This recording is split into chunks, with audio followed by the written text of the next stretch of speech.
Welcome to Shardcast, the Brandon Sanderson podcast. We're a bunch of mega fans giving you the news, discussion, and of course, a whole lot of opinions about Brandon's works and the Cosmere. I'm David, and joining me today for this episode, we have, first of all, Ian. Hey, I'm Weiry. Second, we have Rosemary here. Hey everyone, I'm Kaymyth. And last but not least, we have Bonnie, who is one of our newer cast members who we're excited to have joining us. Hi, I'm Cosmeregirl. Awesome. All right. So today we are going to be covering some weird minor mysteries in Wind and Truth. So obviously that means this is going to be full Cosmere spoilers as always, with particular emphasis on Stormlight and Wind in Truth.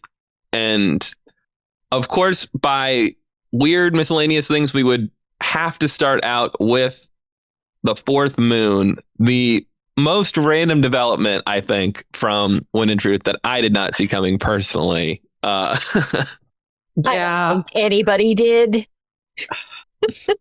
It's like we joked, like after Oathbringer, I think Oathbringer era, like we were joking about Third Storm, which we kind of got with like the true Everstorm, and now we just have Fourth Moon, and I'm just like, I don't know if this was always part of Brandon's plans. It just feels crazy and comes out of nowhere, and I'm like, what does this mean? Oh my! Did Third Storm go north to south, just like a totally different direction? It was a polar, like north to south. Second breakfast, Third Storm, Fourth Moon, and I assume some of y'all are old enough to remember the old Taco Bell commercials talking about fourth meal. That's just what I keep thinking of every time someone says fourth moon, especially the way Eric says it. It's like he's glomming it into one word. Mm-hmm. I could definitely see that.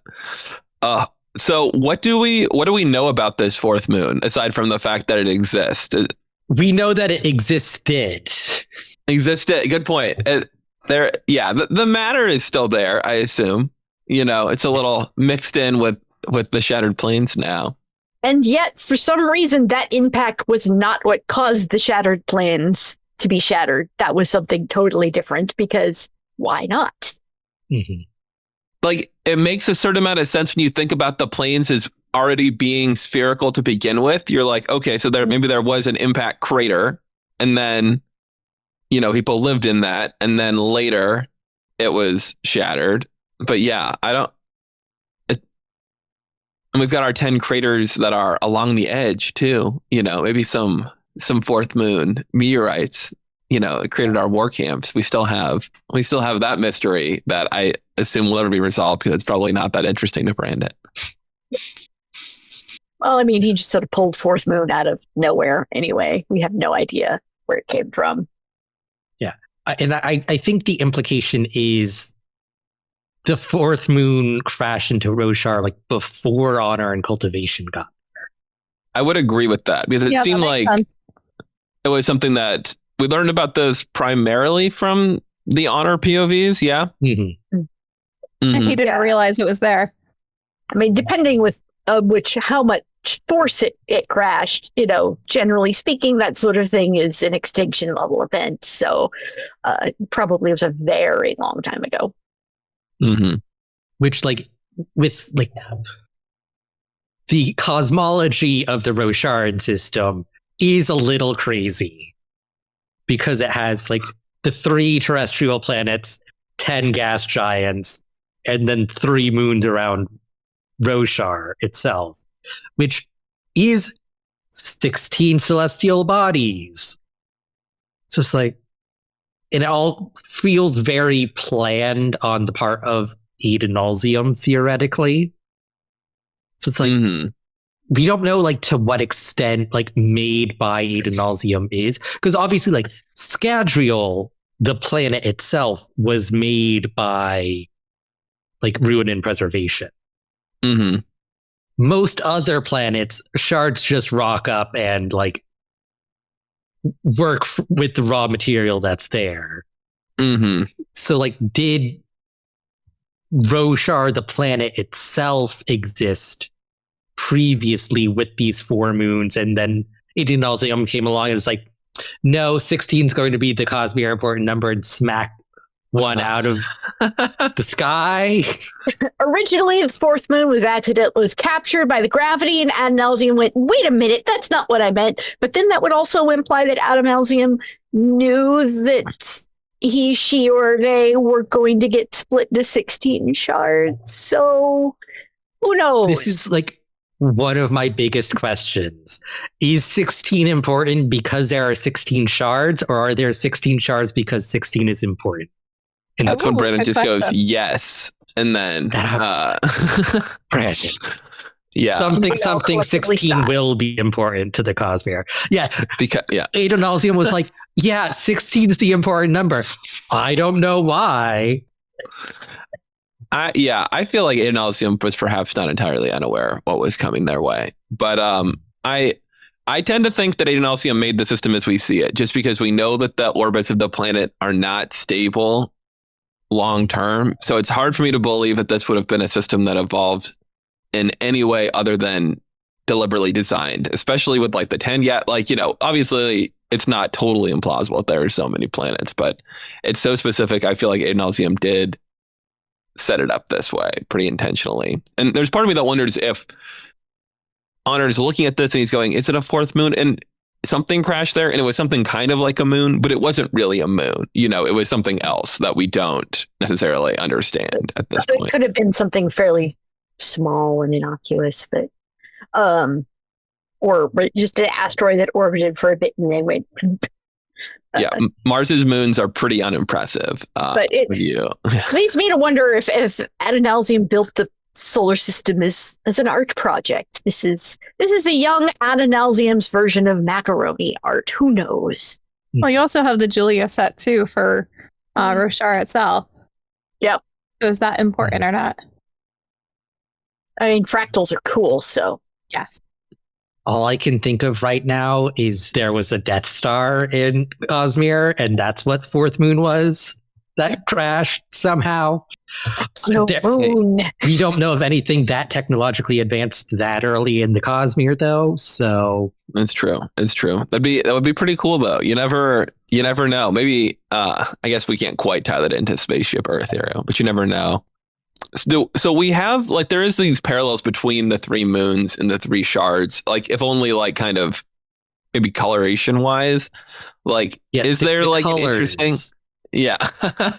Is there like an interesting parallel to draw here? Or like the only other thing that I kind of thought was there is that kind of hateful hour, you know, when there is no moon in the sky. And there's a piece of me that there's so much attention is drawn to that at times that I wonder, I'm like, is that when the 4th moon would have risen, you know, in that little gap there? And that's why there's still some piece of people that don't, and you know, there's something in it would have predated even humans. It would have had to have come from like Singer lore, but yeah, like it is interesting. Like the orbits of the moons are very artificial, and like there is so much like coverage of the night sky, but there is that 1 hour where there's no moon, and it's like, if it is artificial, why?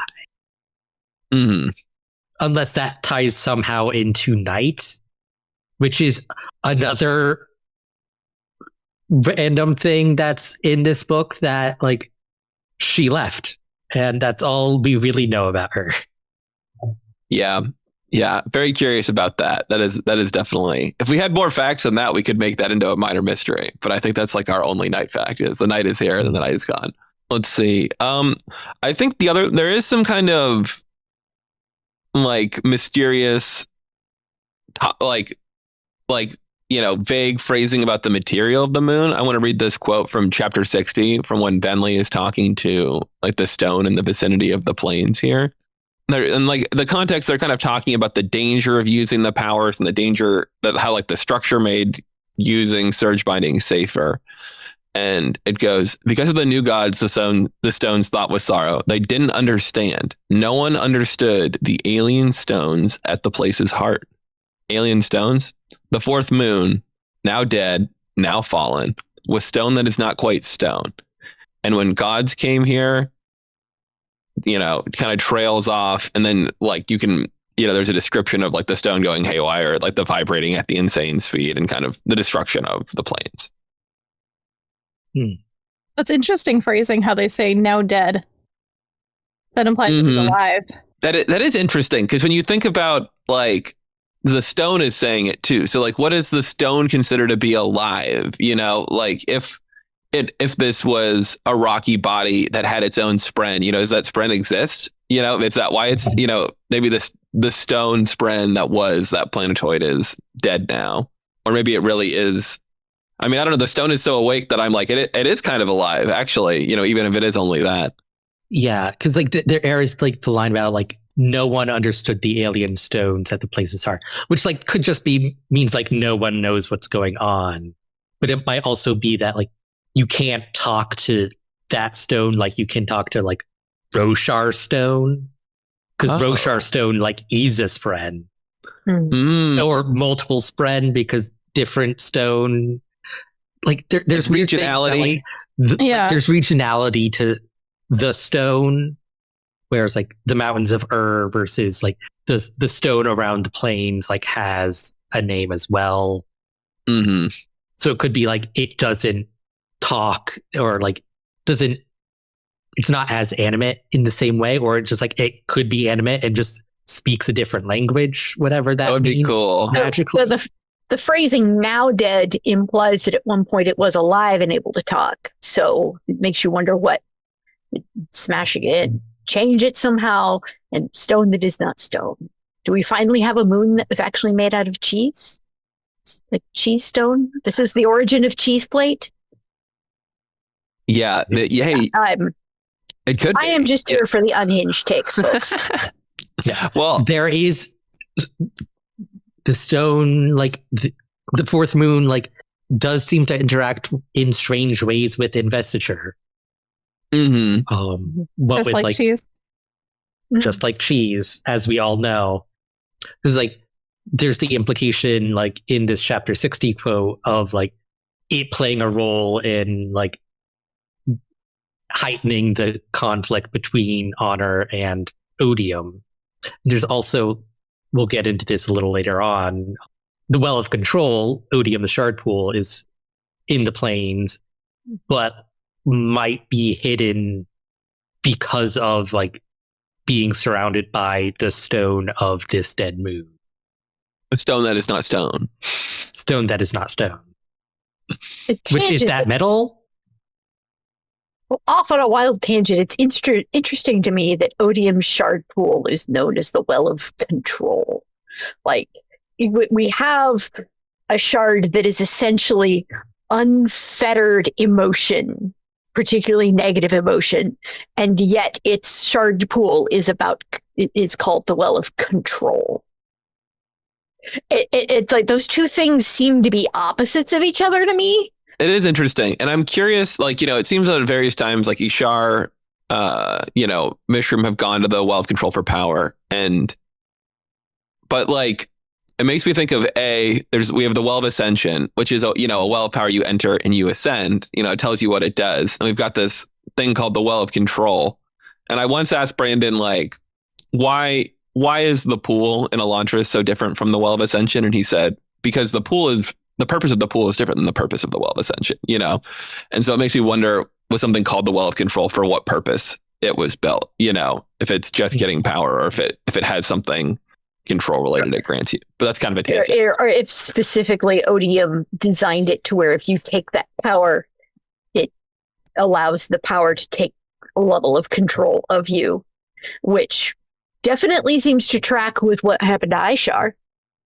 Yeah. Yeah. Not or great the other way around. The other way around being if the pool was partially made to control or contain odium to Roshar. I don't know, because the other shards don't seem to know where it is, and Odium has it very well hidden. It's like he is very, and you see it play out in Wind and Truth, where he's really wants to take the Shattered Plains because he knows that's where his shard pool is hiding. And but he doesn't tell anybody, and nobody else seems to know why this is so important. So if it was a mechanism of controlling him, I don't know. I feel like at least Honor and Cultivation would know where it was. Yeah, that's a good point too. Except Ishar knew where it was. Yeah, Ishar did, but who knows how long it took him to find it. Yeah. He did have a lot of time to look. Let's see. Maybe we circle back a little bit. We don't want to fully go on to Well of Control just yet. So we have another quote about the fourth moon from chapter 120, which is like right after when Honor and Odium clash, and apparently that also made some anti-light. But we're not talking about that. Worse, the shockwave of our clash surged beneath us, power rushing and vibrating with those terrible tones. I realized too late that there was something strange about this land, beneath this city. Pieces of something fallen. A fourth moon in splinters? It reacted to us, and I saw people there, new ones, watchers who had been hidden from me. Those pieces of the sky, they sheltered from the eyes of God. That was not aluminum. It was something greater. Something that responded to our clash, the ground liquefying in a pattern dictated by the tone and the strange nature of the place. So, greater than aluminum, the dead material. What if, as it was once called, fourth moon was actually a representation of Adonalsium itself, and it crashed and splintered when Adonalsium was shattered? Like a core of Adonalsium. Yeah. This is just me reaching out into the sky. The ideas just pop into my brain, and they don't always make sense. But it's hard to say. I have always envisioned Adonalsium being shattered on Yolan. Like that. I don't know if there's like a specific, but I feel like we've been told that. Yeah. At various points, or at least that's been the implication.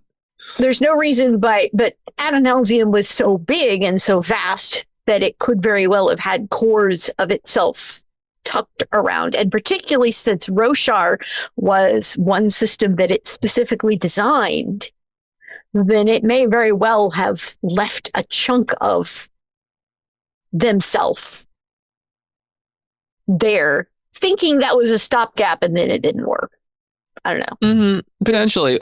We have the Great Spren as well, which also were sort of little pieces of Adonalsium. But I think that that's definitely possible that, something like that could have happened. I feel like Dragon Steel, in my mind, is sort of the thing that is a decent possibility for what we're looking at here. It's I don't know if not stone necessarily makes me jump immediately to metal, but it is at least somewhat similar. Yeah, it's like because it's also like the stone perspective, so it's not necessarily, it doesn't have the widest vocabulary. So metal being close to stone but not stone does make some sort of sense. I find it odd that it wouldn't know the word metal, but that's me. Yeah. I do like the dragon steel theory. My only question is, how would you get so much dragon steel into a moon? Because it seems like there's a fairly significant amount.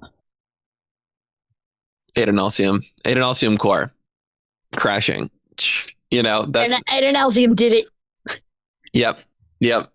There's always is Dragon Steel Adonalsium's god metal, if such a thing makes sense for Adonalsium, so I think that could be a connection. And the other thing that it makes me think about is the connection that Brandon has drawn between the singer's gem hearts and Temu Kex, where I'm like, there is another parallel we're seeing between Shodel and singers. And you're like, why would that connection be?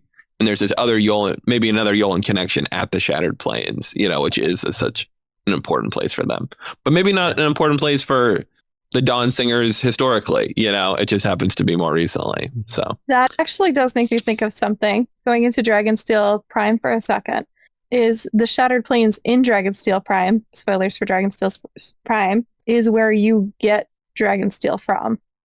Mm-hmm. It does also start out as a liquid, and based on how you think of it, it forms into something solid, which is interesting with the quote talking about the ground liquefying in a pattern dictated by the tone and strange nature of the place. Yeah. But I've not read Dragonsteel Prime except for chapters that were posted on Brandon's website like a decade ago. But the Dragonsteel forms as a liquid, and some of it seeps into the ground, which is where the different plateaus came from. Because that's why they don't erode away. Indestructible. So once it takes a physical shape, it can never be altered. So I feel Dragonsteel was made into a moon. How much force would it take to make an unbreakable moon break into pieces? The answer to that is lots. That's possibly nice involving the shattering of a god. You can.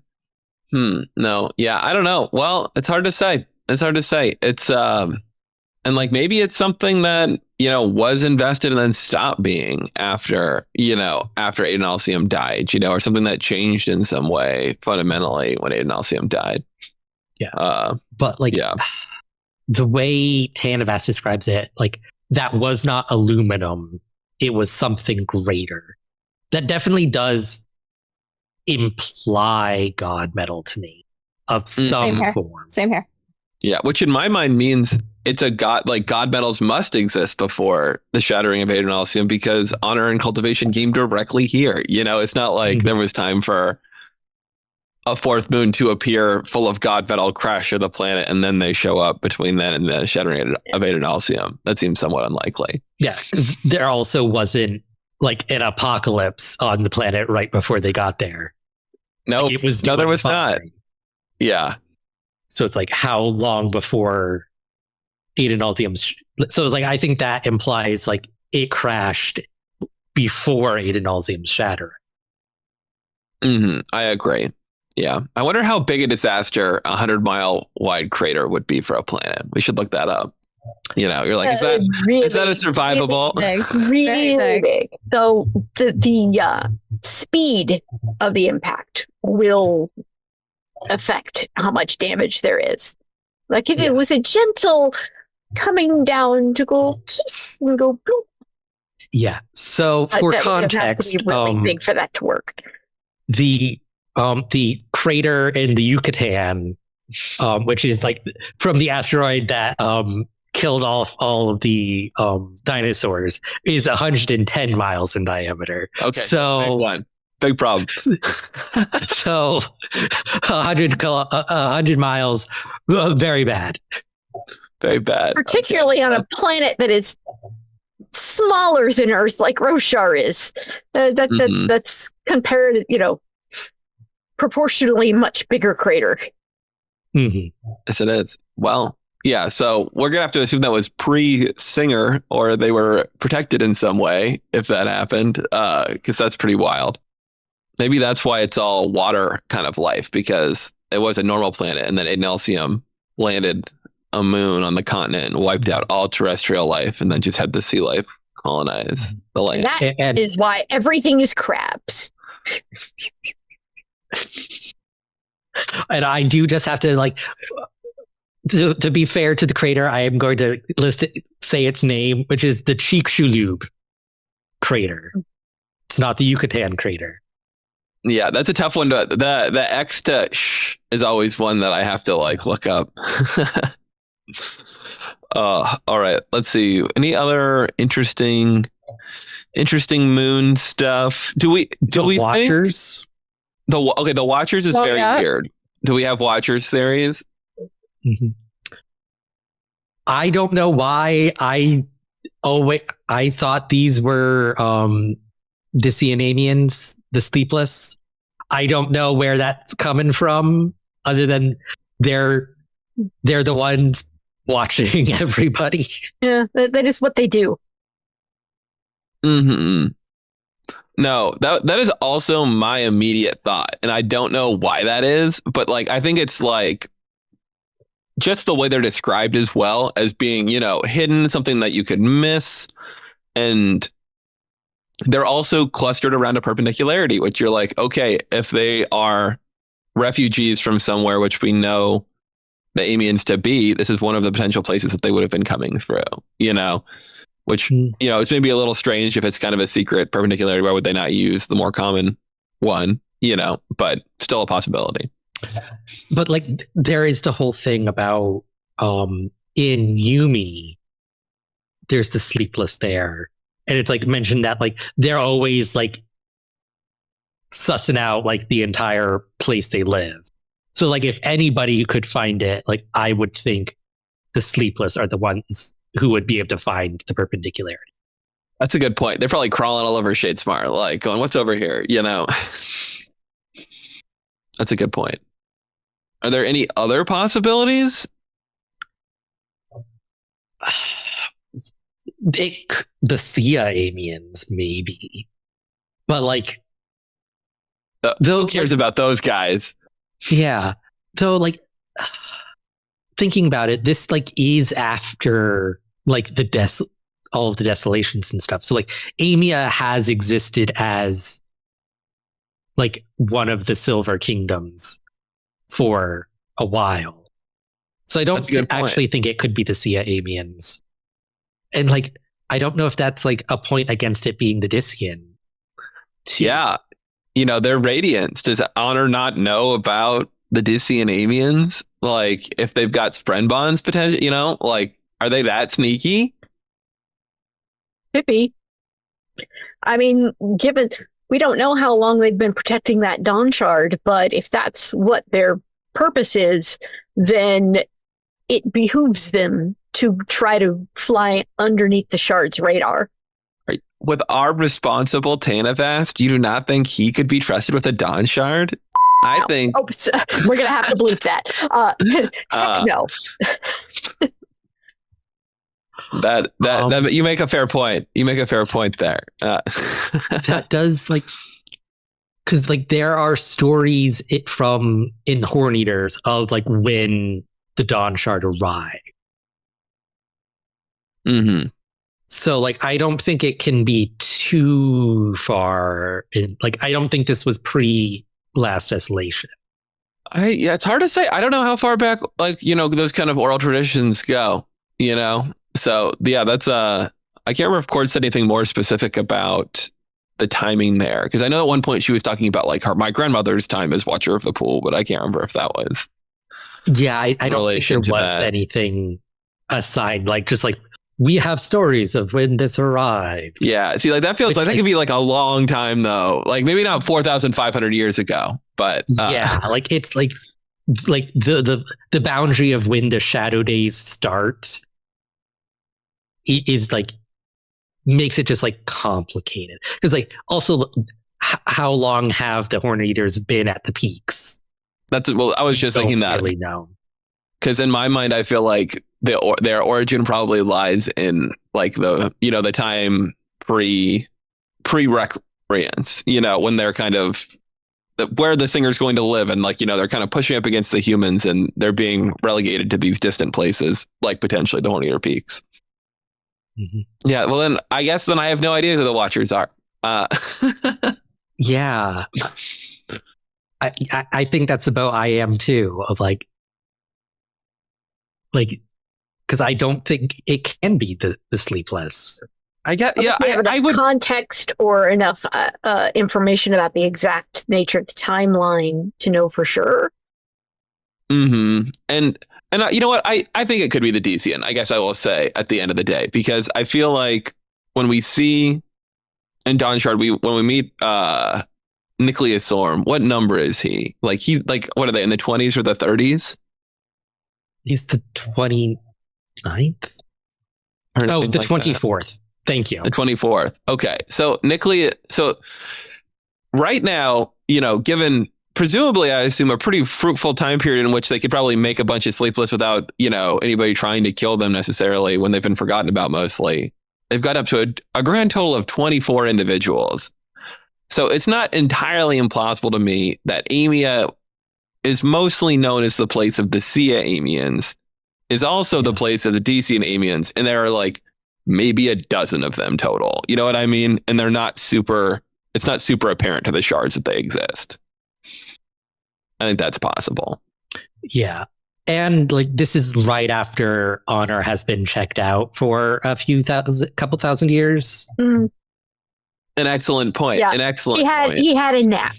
I know. I feel like when I see that quote, when it talks about, let's see, like when it says like in splinters, there's a piece of me that always feels like I'm like, whenever I see splinters, I get like a little suspicious. I'm like, oh, splinters, intelligent splinters, maybe. But I don't see a way that would be. Yeah. Which is why, Brandon, words mean things. When you make them mean special things, we're always going to be weirded out when you use those words. So be careful. You can't just be calling things splinters when they're not splinters. I think for him, it's a feature, not a bug. I think he enjoys watching us twitch. I don't have confidence he realizes all the times he's doing it. Doesn't mean he doesn't enjoy it when he realizes he has. Yeah, I'm sure there's a little bit of column A, a little bit of column B there. Let's see. Other things. It is interesting that the shards don't know what, like, they don't recognize this material. Like, it's not like they're like, oh, this is clearly dragon steel, which is something that maybe Tanner would have been familiar with. You know what I mean? He probably would.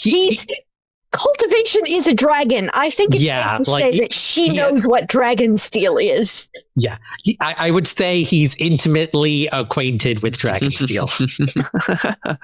Yep. So that's a point against the dragon steel theory. And speaking of intimately acquainted with, I like any discussion of moons. We have to talk about Saw. Yes. Which I find it mildly suspicious that the Silver Kingdom, whose origin myth is about their queen having relations with the moon, which is why they're blue, is also the Silver Kingdom that has a broken moon underneath its capital. Mm-hmm. Yeah, it seems like a pretty big coincidence for that to be a coincidence. Yeah. And I'm like, yeah, coincidence. I'm suspicious of like something maybe destiny. Like what? Like, is this like some piece of knowledge passed down through the Natan people? Mm-hmm. That like there's something about a moon. We're blue. One of the moons is blue. Ergo, Queen had sex with the moon. Or like, it's just what's going on? Because it's the fact that like it's the same one. Yeah, same kingdom. Mm-hmm. The granite kingdom. Maybe it's granite. That is stone though. That would not make sense to be stone. That is not stone. Do we know why they're blue? Is that confirmed to be a relation to the Sia Amians, or is that something? Is that still an open question? I think that's still an open question. Yeah, I think that's open, but the lore of Saw says it's because she was with the moon and had a baby with the faintly blue skin. Yeah. Mm-hmm. Yeah, I was trying to see if there's a parallel to draw there, but maybe not. Yeah, because like we have confirmation that like there are some humans on Roshar that have Sia ancestry, and I think like the Soleil with the skin ripples. I know we explicitly know that much. I think. Oh, do we? Okay, I didn't realize that. Maybe we should look that one up. I had not heard that one. All right. Okay. So here's what we know about the blue skinned Natans from Wobbs. This is from the hashtag Sanderson chat, Twitter Q&A with audible.com, February 4th, 2016. Chris Hansen asks, are either the blue skin Natans or the blue veined Babatharnums human Amian hybrids? Brandon Sanderson, yes. So that's either, potentially both, but at least either of them are related to. And he loves it when people give him enough wiggle room for him to answer something with a direct yes or no, and yet still make it vague. Yeah, maybe they're DC and Amians. We didn't specify. But but my thought here's my theory that just popped in my head is, you've got this story. We do not understand how the Amians came to be on Roshar. Perhaps instead of having a son with the moon, she has a son with a man from a moon. You know what I mean? Like somebody from a different world. You know what I mean? Moon Man. And that is what that story is, like a cultural memory of, potentially. So I don't know, but I don't think he could be from the fourth moon. Like, I don't think that makes any sense. Or could be a man blessed by the moon because he's blue like the moon. Like the moon, yeah. Came through the Well of Control shard pool, and they're like, oh, you come from the fallen moon or something. Oh, that's an interesting point. Well, and that gets into something that I was kind of wondering too, which is, do we think, is the Well of Control being there, is that fully unrelated to that being the place where the moon fell? Or are they, is there a connection there? I fully think Odium put the well there because no one's going to find it here. That's true. Okay. If this is a metal that's like aluminum in such that it disguises investiture, that is a very good spot to hide a chunk of very bright investiture. There. Do we think it's possible? This is another thing. We have no idea where racium comes from. Still, we don't know where the source of that is. Like, if this was racium for some reason, do we think that could be, maybe they're mining it out of the Shattered Plains like Loki,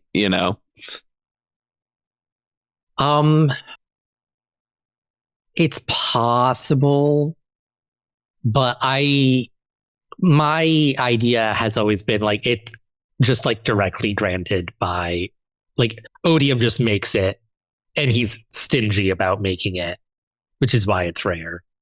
And I feel like Honor would recognize racium. Yeah. He would recognize the god metal of his worst enemy. Mm-hmm. That makes sense.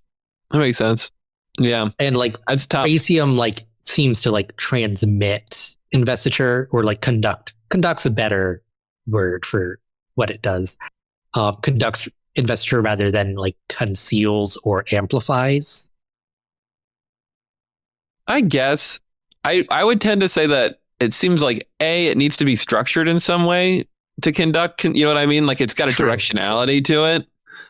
And B, if it doesn't have that, if it's just sitting there natively, I do think that god metals probably tend to act, I don't know, can you seek? You can't really seek atium, you know what I mean? They don't really seem to radiate energy. I think they would tend to act more like aluminum and conceal something. Well, now I'm thinking about because the going back to Scadrial, the trust, which is where in the Kandra homeland where all of the atium was stored, Ruin wasn't able to find it because it was surrounded by metal, and metal glows on Roshar. Mm-hmm. I don't know where I'm going with this. Metal doesn't glow on, or metal glows on Scadrial. Metal does not glow on Roshar. Mm-hmm. I thought that was something I thought that had more to do with Shardstite. Yes, like shard sight, it like metal glows on Scadrial. The same way souls do. What's the point I'm trying to make here? Is it like being able to see and like find investiture? Is that what you're kind of getting at as a shard, and like being able to find a god metal? Well, more that like, well, I was trying to think like, oh, like why, like was thinking like, is it similar principles of like why like the well was hidden because it was surrounded by metal, but like that's not what metal does like on Roshar normally. And I feel like a big glowing thing would have been suspicious to at some point in the history of Roshar, that Honor would have questioned why this one patch of ground was like so much brighter than everything else. Like, so like the other thing about it, like, is it doesn't like look weird to shards unless they're looking directly at it. Yeah. Which is weird. Hiding ATM in metal worked on Scadrial because it all glows. But hiding whatever this metal is, why couldn't Honor see it on Roshar? Until he looked directly at it. Unless it was buried under enough rock that it wasn't immediately obvious. Yeah, although it's like, but like, how does a shard see? You know what I mean? Like, I feel like a shard can you could see right down to the core if you wanted to. Like, you're looking at with a lot of different senses. But shards are also kind of notorious for tunnel visioning in what interests them at the time. And like, while they can be aware of other things, they seem to they seem to have some trouble breaking out of the very human habits of focusing more on one thing at a time. Whereas so unless he was like really paying attention to this one spot, I can see why he would have missed it. Yeah. Yeah, it's interesting though. And like, when it says like greater than aluminum, like maybe there's a part of me that thinks, okay, is there a god metal that we're not aware of that has an effect that's something like aluminum but stronger? You know what I mean? Like, although what that looks like, I don't really know, because it doesn't seem like aluminum gets, aluminum beats a lot of stuff. So I don't know what extra strong aluminum does aside from. Yeah, I feel like the more powerful thing than block investiture is kill investiture, and that's silver. Yeah. Yeah, so I don't know. So even then, yeah, Honor definitely would have recognized silver too. So something's going on here. It's just like a regular material, and he's like, "What is it?" Like, it's copper. It's uranium. Yeah, no. All right. I think that probably. Oh, I guess there's one more kind of interesting. Well, we went through all the moon references, guys. Like, we looked at every single hit at moon in Wind and Truth, and there is one other minor interesting thing that Eric is making us bring up, which is the Shin seem to revere the spread of the moons. We learn in this book for the very first time. At one point, Seth prays to the spread of the moons. Let's see. The Life Brother. Oh, the Life Brother is Spren of Soil. I'm learning this for the very first time, reading that right there. That's cool. But anyway, the Shin revere the moons. So is this? I do not know. Is there anything interesting there? Suddenly, just now in this book, but all the time, the Shin revere the moons. Mm-hmm. They revere the sun, moons, and mountains, and the soil. And the heralds. Yeah. But the sun, moons, and mountains were the greatest of spread. And talking timelines, is this something Roshar or pre-Roshar for the Shin? Is also part of the question. That's a really good question, because now we've had our wonderful theory that the Shin worshipped thought stone was holy as a memory of the pre-rules, overturned by the fact that the Shin like rocks because they carried some rocks with them. Does Ashen have any moons? Not anymore. No. Did it ever? Not that we know of. Well, do you count? Aren't there strange floating rocks? Those are maybe low moons. Do you want me to get my? I have the maps behind me. Let's see. Yeah. Do you see anything? Do you see anything in orbit? There is nothing in orbit with Ashen. Yeah, Okay, like no moon. Ashen and Braze aren't allowed to have any moons because that would break the 16 celestial bodies, not counting the sun. And, obviously none of the gas giants could possibly have moons, despite the fact that they should have moons, because gas giants are really big and have a lot of gravity. Okay, yeah, I should not think about science right now. It'll just make me crazy. I mean, a very mundane version of this is just, you come from a place without a moon, you go to a place with the moon. That's really cool. Oh, look, neat! Giant. That is true. Like, they love rocks. It's a giant rock in the sky. And it glows. Speaking of important moons, Scadrial does not have one. It does not. I know. It's So very many sad. tideless. Ruin and Preservation were very lazy when making that planet. Like, we could just make it with a stable access. It doesn't need a moon to keep it stable. Maybe there were plans for a moon, but like by that point the relationship was already falling apart. Like they kind of just couldn't agree. They're like, it's gonna be green, and they're like, no, it won't be, and they just could not get to an agreement, so they had to leave the moon. Ruin it must be black, and Preservation was like, no, if a black moon you can't see, so what's the point? There was a moon. Ruin just destroyed it really early on because he couldn't help himself. Okay. So if we're going into Unhinged now, Okay. right? Am I ever hinged? Okay.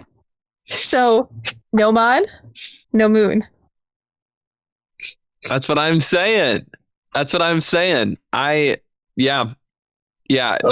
where my brain always goes. All right. I think that's all the moon stuff we've got, and we're gonna transition. All the moon stuff you guys can handle. Yeah, probably. We're gonna transition to something that was, quote, within the shroud of the fragments of the dead moon, which is the Well of Control, Odium's perpendicularity, newly discovered in this book. Now the perpendicularity of retribution, I assume, still called the Well of Control, unless unless Brandon decides he has a cooler name for it in book 6. I mean, you never know. You never know. Is the Well of Retribution better? That's so uncreative, though. It would have to be something. It'd have to be a different name, just like Retribution has Warlight. Like, none of them actually have, like, Cultivation has Lifelight, not Cultivation Light. So, and that seems to be the similar pattern with the wells. The Well of Ascension, the Well of Control.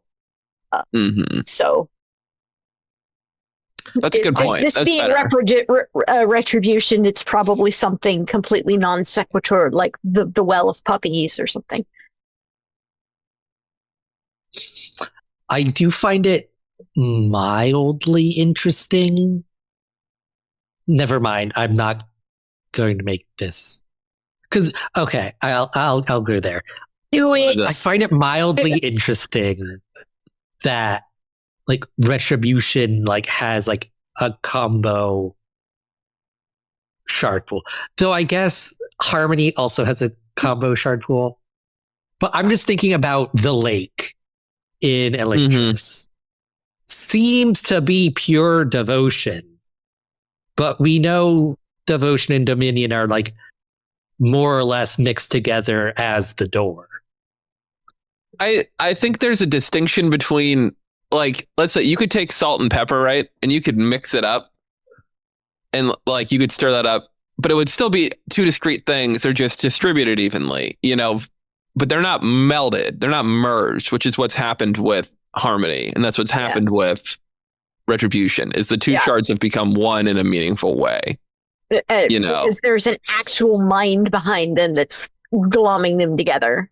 And devotion and dominion were just, splintered, and they're all sort of randomly mixed around. There's no mind behind what's happening on Cell. It's just the shard pools collecting on their own. Yeah. And they're in fact polarized, like they're not, that's what causes the chaos, is that they aren't kind of on the same page, I wouldn't be surprised. That's how I think we don't actually know where Dominion's shard pool is, do we? It's I believe it is in Fjordell somewhere because Brandon put up some pretty heavy hints down when he was talking about Wern having future sight. And he's like, you tend to need direct access to the pure essence of a shard to do something like that. So I think that that wouldn't go with the idea that it could be on the opposite side of the planet. That would be too close. But he could have a different pure essence. He could have the god metal that he's, putting on his breakfast cereal or something. Like, it's also possible. It's entirely possible. With the two shards splintered, that they don't just have one pool. But that seems to be a little tinfoil hat. So yeah. There was at the convention, this is a little bit of an aside, but they had like the little World Hopper passport. They had stamps, and one of them was for the pool. But there wasn't a second one, was there? I wondered that, but I never saw. They were all patterned for the pool. Yeah. I think they just had to get one stamp design for each area because trying to make more stamp designs would have been a pain in the butt. Oh yeah, no, I feared as much. Practicality there. I was just curious because I was like, oh, it's just, that intentionally drew attention to the fact that it was just one of two. Yeah, because they had to have all of those stamps custom made. Yeah, no, I'm not, again, like it was not the expectation. I was just curious. I don't think I looked close enough at that stamp. And it's kind of a cool one, actually. So we know at least two different people have gone to this well of control and have been able to take up some portion of Odium's power. Mishram at one point, which was what kind of allowed her to, that's a soul stamp. That's not a the text around says planet of cell, second perpendicularity, the lake. Yeah. Second perpendicularity. Yeah, Wern would not allow people to use his perpendicularity. We know that he would. That is royal family only, Skays only. Yeah. Do we? Honestly, I think the biggest surprise for me was that Ishar was able to take up the power, and that was something that I did not see coming. Although it did ultimately kind of make sense why he seemed so unmatey at the end of the day. Those original Surge Binders had an underlying connection to Odium because Odium was their first god. So I don't have any trouble believing he was actually able to take up power from that well because he had a long-standing relationship with Odium and probably already had that connection in place. So do we think that you needed that not just anybody could take power from? I guess that's possible, especially if it's going to be one that people are going to travel a lot, that you shouldn't be able to your average person shouldn't be able to just hop in and take up a meaningful chunk of Odium. It's been pretty consistent that taking up the power of a well requires a certain amount of connection to the shard involved. Mm-hmm. Yeah, because obviously Ishar has that connection from when he served Odium. And Baido Mishram, he's literally made of the power. Somewhat. Does Rashek have a particular connection that would allow him to take up, I mean, he came from the Terrace religion where they worshipped preservation. Maybe that's enough. Yeah. And there's plenty of, there are plenty of fused who are Odium worshippers, And probably multiple fused. That's probably why it's hidden from the fused as well. Odium doesn't want his foot soldiers snagging his power underneath his nose. They're going to be using it soon if he wants people to be going through between the realms. Yeah. I guess I kind of tend to think it's more just if a shard wants the pool to be able to be used in that way or not. But maybe Odium was kind of slipping in his control over the shard as well. He was kind of on a knife's edge there for a long time. So I could see him not having a ton of control over what the power does and does not do at that stage. Is there anything else we really want to hit here? And kind of already talked about the well earlier. Quote in here too about the power, specifically for Odium. Raising the power wanted different things. It wanted only to escape, while he yearned to remain its vessel. So that's interesting with the Well of Control. A little bit, with maybe it's Ray's controlling the power of Odium. Yeah, that is interesting. And thematically, when you think about Odium as it's a sort of like heavily emotional shard. Control is sort of an interesting like aspect of that, which is something you kind of, you need to have some level of control over those emotions to be able to probably use the shard in some way effectively. Odium seems to be very id-like in what the shard wants. It wants to escape. It wants to do this, to do that, and it isn't capable of like comprehending the number of steps it can take to get what you want.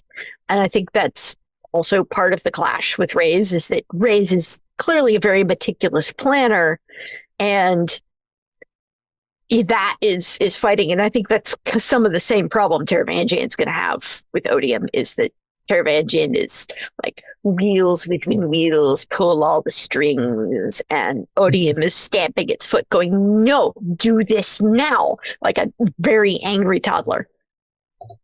Yeah, I guess we'll see how Honor balances that.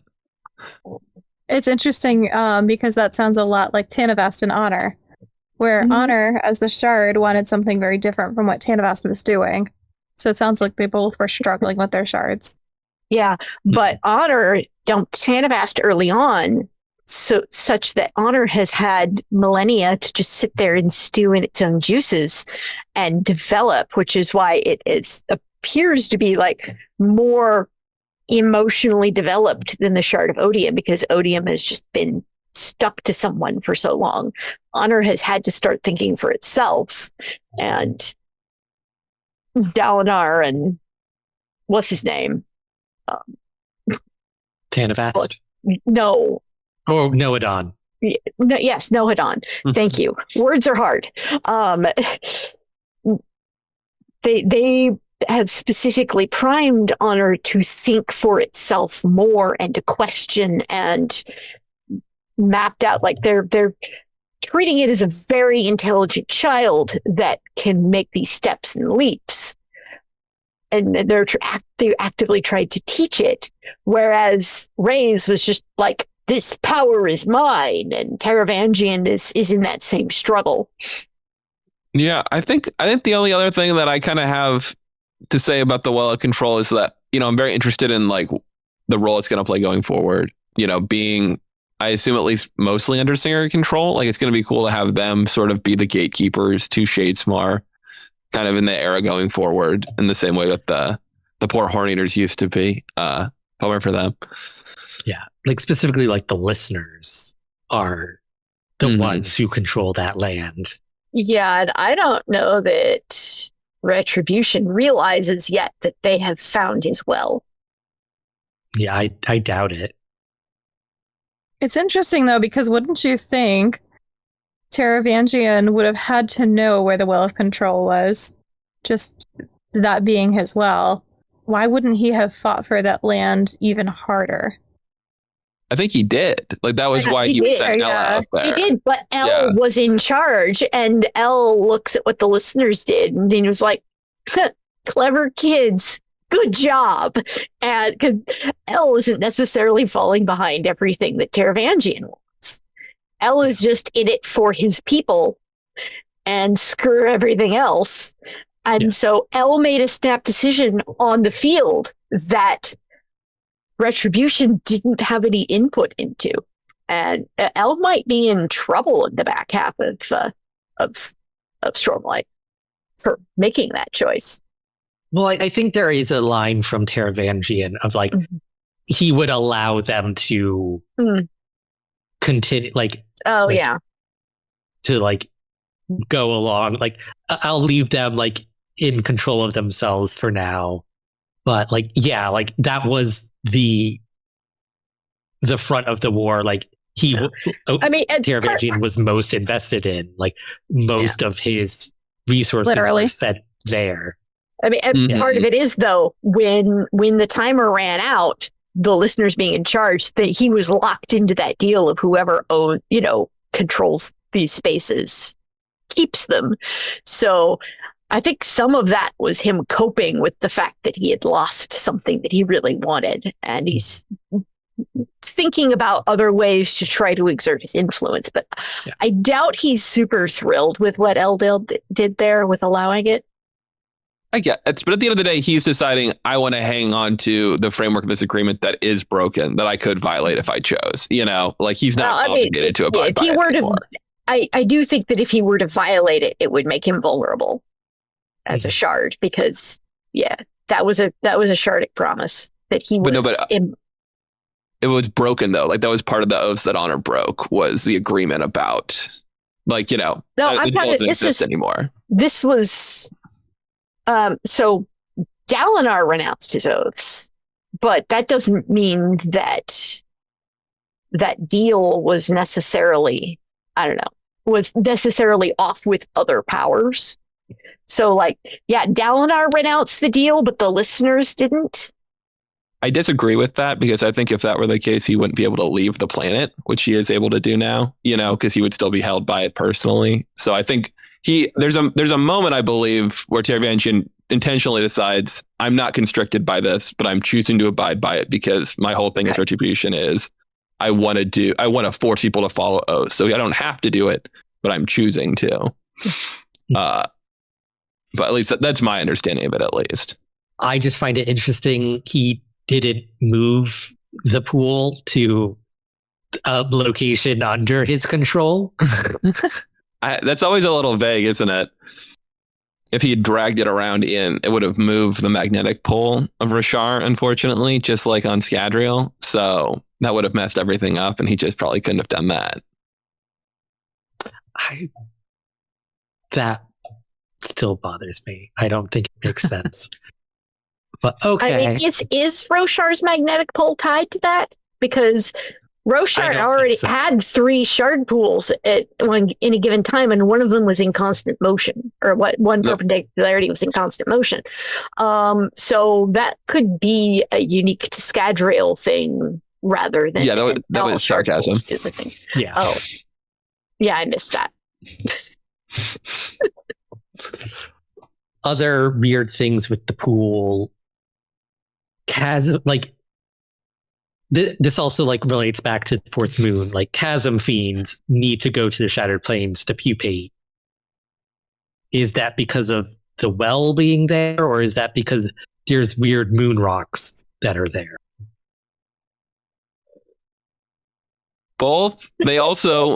There's attention drawn to the fact that their calls have 4 tones, and I think it's implied that 3 of them are the tones of Honor, Odium, and Cultivation, and there's kind of what is this 4th tone left floating out there, at least if I remember rightly. Envision those tones as being like the mystics singing in the dark crystal. Yeah. Originally, there were supposed to be 4 shards showing up on Roshar, and that revision didn't get put into place with the it just got messed up with the Chasm Fiends. They're only supposed to have 3. Maybe Valor was meant to come to Roshar. That's what it was. Maybe Valor will come to Roshar, and the 4th moon will rise. Mm-hmm. That would make more sense that it's Dragonsteel. The cheese will rise again. Yeah, let's see. Is there any other Odium's perpendicularity stuff? There is one of the epigraphs from The Sleepless is about, we must travel to the Well of Control within the shroud of the fragments of the dead moon. And that's all it says. Okay, so what is the context? Is there a clear time period in which that Sleepless epigraph is being written? I'm forgetting about this. I need to look at this in context. It mentions the moon as dead again. Yeah, another dead moon. Right. Yeah. Yeah, this moon is dead. We know that for sure. What that means, less so. I feel like this whole epigraph is just Brandon going, you see these things I've been hinting at? I meant it. Let's see. Part 3, it's not part 3, it's day 3. We should update this compromise page. We love you, Coppermind. Yeah. The epigraphs are likely a message from one of the Sleepless on Roshar. The time has at last come for our stewardship to end. Obviously, the passing of the Dawn Shard was the first indication that this event was near. However, we find many other signs. The impending events in Weiry are another sign, referencing the Iriali commencing on their journey. The age of transitions has arrived. I believe sincerely that the winds blowing in from the future indicate this will be the final confrontation of honor and odium. True. The heralds are essentially no more. They are rejected by their blades, but not for long. We must travel to the Well of Control within the Shroud of the Fragments of the Dead Moon. There we will find our destiny. We cannot stop him from destroying us. It is time. Okay. I know what I think that is then. Because it seems modern because we're referring to the Dawn Shard being passed. So that's Risen. I feel like this is Risen leaving the planet with the singers, like in present day. I don't know how that could possibly happen, but it seems like they're saying we should leave via the Well of Control now. We need to get this Dawn Shard out of here. Yeah, possibly. And maybe another point in favor of them having come through there originally is if they're like, oh yeah, they know about that. Of course, the DC and Avians know about the Well of Control. That makes sense. They know freaking everything. It's just how are they getting there? Because it's the middle of a battlefield. And it's also surrounded by rock. Little cracks. Little bugs can crawl through the How is Risen getting I think Risen's there. Tiny cracks. She's just being carried by a bunch of little Kremlings. Yeah. Because you can't see this, dear listeners, but Eric did a lot of work putting together our outline for today. And there's a bullet point saying Sleepless left through the Well of Control. And I don't think any of this has said that they've left. It's just that they have to go to the Well of Control. But I agree with that, though. I do think that they are, at least some of them, leaving through the Well of Control. I think it's not impossible to me that there's another entrance to this Well of Control. You know what I mean? Like, it's not like it's possible that if Venli had gone 3/4 of the way around, she would have been like, oh, and there is the entrance. You know, like they were trying to get in expeditiously, but it seemed like it was sealed off. The way that like they're saying like there we will find our destiny. Like at no point is it saying like we need to get here so we can escape. It's like we need to go there to find our destiny. Like we can't stop him from destroying us. It is time. So it's like going there to be destroyed. Oh, I see. Like I was like, our destiny is like to not be destroyed. Like our destiny is to like continue to live and get off Rashar. Yeah. So like I'm like, is this setting up for listener Sleepless team up in the back five? That would be cool. Like does listener Sleepless Chasm Fiend team up? Yeah. Yeah, there we go. The little Kremlings and the big Kremlings are going to be besties. It's going to be great. Mm-hmm. I mean, the Sleepless make very big hordlings. It's true. One of those chasm fiends is secretly a sleepless hordling. There we go. Oh, there you go. They have a spy. They have a spy in the chasm fiends. Is that like call is coming from inside the house? Is that creepier or like less creepy than building a chasm fiend out of like individual this is why the Chasm Friends story is in fact canon and a thing that happened in the story deck. No, this was one of their spy among the Chasm Fiends saw all this happen and wrote it down and then snuck it out. And all right, I'll stop now. To answer your question, David, I think it's just differently horrifying. Okay. Same magnitude, just very different. Okay, that's fair. That's fair. Yeah.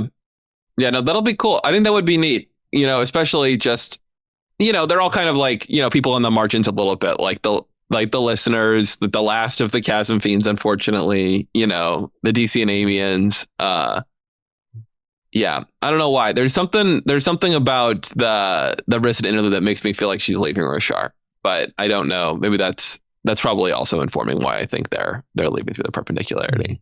I mean, I do think like, Risen that's the whole needs to thing. get off Like, Roshar, but yeah, the Dissy and Amian stewardship has ended, so like she can leave. That's so Roshar weird, without though. them. Would they really? You think they'd really let her go? Like after all that, like after they go, like after we must kill you, they talked her down to all right. We'll hang out with you all the time. We'll just keep an eye on you all the time too. All right, you're good. Like, I think one or two like are definitely going with her, but like the sleepless as they exist on Roshar as a whole are like, okay, like some of us are going to go with her, like the rest of us are going to like move on to other things. Yeah. That goes back to what you read too. With you're reading the epigraph where it's talking about we're going to our destiny to be destroyed. What if their destiny is to be destroyed, protecting her so she can get the Dawn Shard to safety? We're going as a distraction. It could be. At least some of them. Like I think the sleepless broadly will survive, but I could see a few of them definitely like sacrificing their lives for her. Very hard to kill a sleepless. It's true. The other thing I do want to point out is like the first two lines from this message are like, the time for our stewardship, it has at last come for our stewardship to end. Obviously, the passing of the Dawn Shard was the first indication that this event was near, but there are other signs. So like there is already a disconnect between their stewardship and the passing of the Dawn Shard. Yeah, I can see that. It's a little. Brandon loves to like introduce cool ideas and then like transition out of them immediately. Sometimes, he's like, "Oh, the singers are the guardians of the Dawn Shard." Not anymore. It's like kind of like I'm mixing the diagram where you're like, "Oh, the diagram is super cool," and then the diagram ends, and you're like, "Oh, okay, that's done." But well, I wonder what they're up to now. I mean, it's hard to say if that maybe, but it does sound like maybe that they consider their duty fulfilled now. They're like I figured Nickley's gonna go with her because Nickley and Risen are sort of friends. Yeah, by this point I'd say they're probably friends, like they've had even more time to bond now that he's not lying to her about what species he is. And of course she has Cheery too. Yeah. That's gonna be that's the other thing though that makes me go, can she really be leaving the planet? Because Cheery's gonna need some more of those. Maybe they can take the Spren with them. They can take their special Madras with them. Yeah. Those are big though. Okay, well maybe Cheery needs to return to bond more as she grows. But who knows? Maybe they'll come back. Maybe they'll come back and visit and just scoop by really quick. Do we want to move on to talk about the mysterious crystal spikes that have appeared in this book? I think for the first time. Have we seen crystal spikes? In canon, this is the first time they show. You're right. That's what I was thinking of. It's like hemalurgy, only sparkly. I fully maintain this is hemalurgy. In as much as Rosharan light weaving and Yolish light weaving are the same thing. I mean, this definitely. Crystal hemalurgy and metal hemalurgy are the same thing. I mean, yeah, especially since it's already well established on Roshar that crystals and gemstones can absorb investiture or hold it, and stabby, it still works. Is this hemalurgy of ruin, Ian?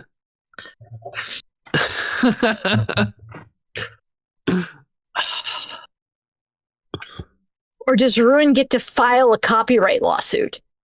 In as much as Ruin is omnipresent in the Cosmere, yes. Okay. Because there's a whole thing about Nightblood has ruinous investiture. Yeah, somehow. We have no idea what that means. That could mean a lot of things. Until we know what it means, it can mean whatever I want it to mean. Okay. So it's I think there probably a connection to I suppose no, there doesn't need to be a direct connection to Ruin for the crystal hemalurgy.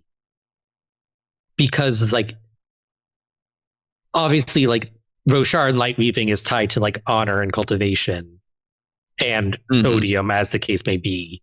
Yolish light weaving is tied to whatever it's tied to. That like the same magic can be tied to multiple shards as like distinct manifestations of itself. Basically, I think we're operating under like the same basic underlying Cosmere rules for both of these things. But they may be being powered by different sources. Okay. That there are certain shardic sources that are more inclined to work with this sort of rule than others. I could see that. I see. My instinct was that I would say that, I don't know. I guess my here's my devil's advocate position is that I would say yes, it's related to Ruin, in that Ruin, is any of Ruin's power used or engaged when hemalurgy is done? You know what I mean? Like, that comes back to like that essential question, which is, I don't think the answer is yes, really. You know what I mean? Like, if you you steal the preservation out of somebody, what's Ruin's power doing there? You know what I mean? Yeah. Like, I would not be opposed to Ruin being involved here. It's just like, I don't think it's necessary. But like, I feel like thematically it would make the most sense of like, hemalurgy is hemalurgy no matter, because like we've had discussions of like hemalurgy on other planets before.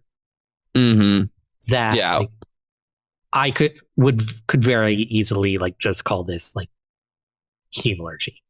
Yeah, because like in my mind, I think you could make the argument that what hemalurgy at the end of the day is the art of using some sort of magical something that is capable of holding on to a chunk of a soul and then plugging that in somewhere else. You know what I mean? Is that's really what it is at the core. And so whatever that thing you're using to hold on to it might be metal. It is metal on Scadrial, but like the fact that you can do that works, that's what hemalurgy is. And it can happen in a lot of ways. So that's just, and I don't know if I necessarily agree. Involved somehow. Yep. It's, you're always stabbing it, you're getting into the essence. And if that essence is blood, or, if you're a Spren, who knows how that works, but it seems like you can, at the very least, it doesn't seem like he's giving this Spren any attributes. When you see the Spren with the crystal spikes, that just seems like torture. He might be stealing them, or he might just be trying to figure out where to stab to pull them to do the thing, and he hasn't figured it out yet. It could be. I mean, it's certainly useful keeping them in place. You know what I mean? Like, clearly that, like painting a butterfly to a board. Yeah. You're like, if you want, you're like, I'm going to need this music Spren later, like, so I'm going to hang them up right here, and I don't have to go find it when it's time for my music Spren transformation experiment, We Spren. I know, that's a sad one to talk about. Yes. It's like, there's a part of me that doesn't want to call what Ishar is doing hemalurgy, though. Because it's just which part of what he's doing? So like just having like Spren pinned to the walls like a creepy insect collection. I would argue that is probably not hemalurgy in as much as it is more like Allomancer, or who is that guy? Bloody Tan pinning those people to the wall with spikes in Alloy of Law, and that it evokes this, and it can be done. Abilities can be granted with these spikes, and he talks about how the reason he's doing this is because the Spren have changed before, and they're going to need to change again. So in my mind, it makes it sound to me like he's planning on using this to transform Spren in some way. And that's a possibility with this. But in the case that we're seeing them pinned to the wall in that scene where Steph mistakes who he is, I don't think he's doing hemalurgy there. I mean, as a heavily invested person, he might be able to see things a regular person doesn't. Like, he might actually be able to open up a Spren and identify bind points on sight, which is kind of That just makes it creepier, honestly. Yeah, no, as a bondsmith, I mean, he probably can just see a whole spirit web, like Yeah. I'm sure Yeah, I'm sure they would have liked that if the Inquisitors, when they were doing their experiments. Yeah, he's opening them up to see where the bits go and trying to figure out what he can do with those bits. Yeah. There's gonna need to be some work done to make Ishar sympathetic to me, going forward. Like I have some sympathy for him. I understand that he was not in his right mind, but you're like, all right, well, you went crazy and then you went and got a chunk of a dark god and started torturing things. You're not high on my hero list right now. We're stuck with him. Yeah. Yeah. I don't know if he was ever super heroic person. You could definitely he's no Taln. He's no Taln. I mean, like, to the degree to which you're like the heralds were doing something ethical, you can say yes, he was heroic at times, I'm sure. But yeah. Yeah, it's like that's the thing about like what we learned about the heralds in this book is that like they didn't necessarily they weren't starting out as heroes. No, or even very well liked. Yeah, or like particularly good people, but hey, they became thought of as heroic over time because of what they were doing and the role they fulfilled. Mm-hmm. Yeah, that definitely makes sense. So, I mean, and I do think, I will say the other thing too, the fact that it is, it's obviously meant to be reminiscent of Hemalurgy, with the crystal spikes like that.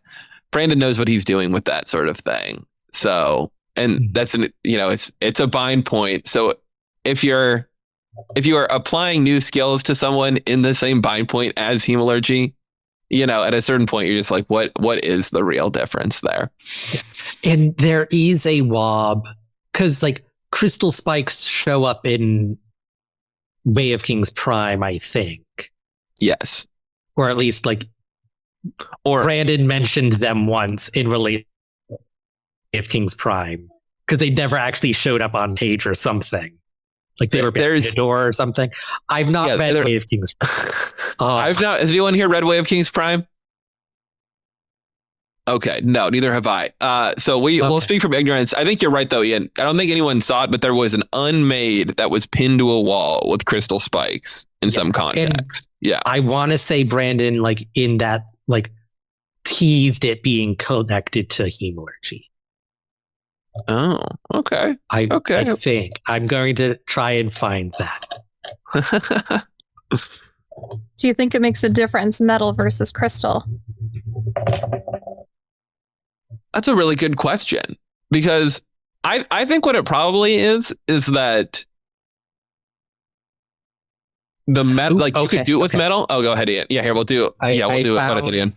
This is from YouTube Spoiler Stream 2, and it's actually a question about Tep's death. Spoilers for Rhythm of War. Yeah. Yeah, so it's he's talking a lot about the differences between Way of Kings Prime and the published version of Way of Kings. Those of you who've read it recently can probably remember more about what's changed than I do. I come back to the big ones. That book had unmade spiked with crystalline spikes in the basement of the version of Earthiru before I changed it to what it is now. And that is just no longer in the books. Unmade getting spiked and being freed by spikes to the wall is not a thing. I'm sticking them in gemstones now instead of spiking them to the walls. I felt like the whole Hemalurgy thing we've covered well enough, but that was in the 2002 version. It was 10 spikes too. Of course it was. Well, it must have been, yeah. So there's definitely a thematic link between crystal spikes and Hemalurgy. And it was 2021, so maybe Brandon changed his mind. Is no, we're bringing back the crystal spikes. Yeah, well, and I think what it's showing here too is he's I didn't want to do spikes because what spikes evokes in his mind is Hemalurgy. So now that he's showing spikes in my mind, it's definitely. I think I think in response to Bonnie's question about metal versus crystal, we see like, the way hemalurgy works on Scadrial, like it's very segmented, like this metal steals this pretty narrow band of powers. And if you want to steal something a little more broad, it seems like what you really need is like an atium spike or a lerasium spike. Yeah. Which is not necessarily the easiest thing to get a hold of. And so I think what you'll probably find is that to make hemalurgy work on other planets, you'll either make use of a god metal that's associated, or more likely some like native material that is capable of holding and conducting investiture, like crystal or something like that. And there may be also some different types of crystal will capture different attributes the same way different metals will, but we just don't have enough information to speculate too hard on that yet. Yeah, I have to say, if you are somebody out there who is holding your breath for gemstone, magic, like that sort of stuff, I would not hold my breath. I do not think Brandon is going to world build what gemstone type goes with what attribute. That seems like it starts getting into too many crossed wires. But I think there is depth there. Yeah, we can maybe look at like the essences for like thematic parallels, but like, yeah, like I don't think like we're gonna get like an equivalent of like the nitty gritty that we have for like I think like crystal, like hemalurgy is mostly going to be focused on like investiture rather than like innate things. Mm-hmm. Yeah, but it is pretty wild though. It's pretty cool. I did not see this one coming. It's somewhat interesting too that Batar is also skilled in this. I don't know. She been doing? Do we think? Yeah. She's evidently been up to a whole lot of no good based on what little we see of her. Well, we do know somebody on Roshar who is very familiar with the magic systems of different planets. So that's a possibility with Basher. Mm-hmm. He's definitely been employed by people before for squirrely things like that. Yeah. Like, I know. I wonder. There are world hopping Scadrians around. True. Yeah. Axendwith, I'm sure would be happy to teach somebody some hemalurgy. Like that feels like. Yeah. That feels like something she would know about. Yeah, like Batar like heard about. So it's funny that you mentioned like Vasher, like because like Nightblood was an attempt to like recreate a shard blade using Nulthian magic. This is like Batar's attempt to recreate hemalurgy using Roshar and resources. And most notably, what it does for Moash and allowing him to see investiture is certainly not dissimilar to how Steel Sight allows Inquisitors to see. Mm-hmm. Yeah. Whether it's exactly the same, I'm not entirely sure, but I would agree. Like it's not exactly the same because like Inquisitors are still like using like steel and iron sight. Like they're using like they're seeing metals rather than pure investiture. Does it seems like, is it like what Kelsier has? Because the Kelsier doesn't really have steel sight now, does he? He's got like the sight of the gods, right? Where it seems like he sees more, or is that more steel sighty? I think Because Kelsier doesn't have any Allomancy right now. Yeah, he doesn't have any Allomancy. He sees something. Yeah, what does Kelsier see? Because I think it is something pretty similar too. But like it's visually described as very reminiscent of steel sight. That I would say is more connected to what is going on with Moash than like a standard Inquisitor. Okay, here we go. So this sounds to me here. Yeah, tell me what you think. Kelsier didn't see quite as he once had. One eye saw as immortal, the other as an immortal. His spiked eye not only pinned his soul to his bones, but gave him a constant overlay of blue, letting him see the world as a being like Seize did, outlining not only sources of metal, but all things. The very axes that made up matter had their own polarity, influenceable with steel pushing under the right circumstances. So it sounds to me kind of like steel sight and kind of not, you know? Yeah. Like you don't get the glowing of metal with steel sight, I don't think, right? No, you don't. I almost wonder if it is in part his mind interpreting the input that's coming in a way that's familiar to him. That makes sense. Mm-hmm. Yeah. Yeah. But I think that's more akin to what, I mean, you know, at the end of the day, you're just like, do you think an Inquisitor could see a Spren with steel sight? No, I don't think so. I tend to not think so either, unless that's one of those things where like you could tell me it could be trained, maybe, you know, maybe. But Clearly, in order to get this answer, we need Marshall and Roshar for a few minutes. That sounds would like be a great cool. idea. Yeah, just because like I feel like some of this is tying more into Bronze's like sphere of power in detecting investiture. Yeah. Yeah, I think so. I think that's the Steel difference. sight. Bronze sight. Neat. Do we know what Kelsier is spiked with? Oh, I think he's spiked with his own soul. Yeah, I was just talking about what that metal. is. Yeah. I don't know. No, I don't think we do. I don't think we have any idea. I'm pretty sure not, at least. But yeah, okay, well, interesting. But yeah, I think what Moash is seeing is something somewhat similar to what Kelsier is seeing, which is kind of shade smarty, kind of not, you know? Very interesting. Though it is like somewhat disappointing. Like I guess that like the fact that like it's not like normal eyesight, but like the whole like the whole like thing of Moash being punished by being turned blind is not the best like thing that's in Rhythm of War.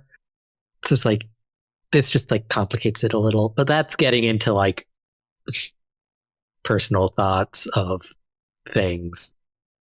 Well, you want to talk about how we feel about how Moash was resolved? Because we can do that yet. No. I feel like this was a spur of the moment thing where Brandon was like, crap, I need to make Moash able to be a threat. And I already did this thing. Well, gotta go to the drawing board. It's an interesting combination of things I noticed too between the two different topics, as we have Moash who can now see investiture, and we have the splinters of the fourth moon that can hide things from the eyes of a god and possibly from somebody who can see investiture. So interesting combination there. That is interesting. Yeah, so I would assume like Moash would be as blind to the material as the shards are. Exactly. Yeah, I wonder how. Yeah, I'm curious what, like, I guess, yeah, it always goes back to like where is Moash going forward? Like, what is this going to be? You know, because it is a really interesting ability. But yeah, and I'm curious, like, what, you know, if we're thinking about this as like some sort of hemalurgy, right? You know, what, you know, if that is the case, what did they give him? You know what I mean? Like, what attribute was that? Like, there's not a surge binding of vision, you know, or like a bronze-esque power. Okay. So, I'm going to accept your question, David, about what spike, like what attribute the spike stole, because like there's not really like a Roshar in Magic for seeing Spren, and I'm going to say it doesn't matter. It doesn't matter. It doesn't matter what the attribute is, because I think what's going on here is more akin to a hemalurgic construct. Okay. Like, because it's not just like the ability being stolen. It's like, where is it being placed that like twists the spirit web and changes things. So like, yes, like Koloss get 4 spikes of iron, which is strength.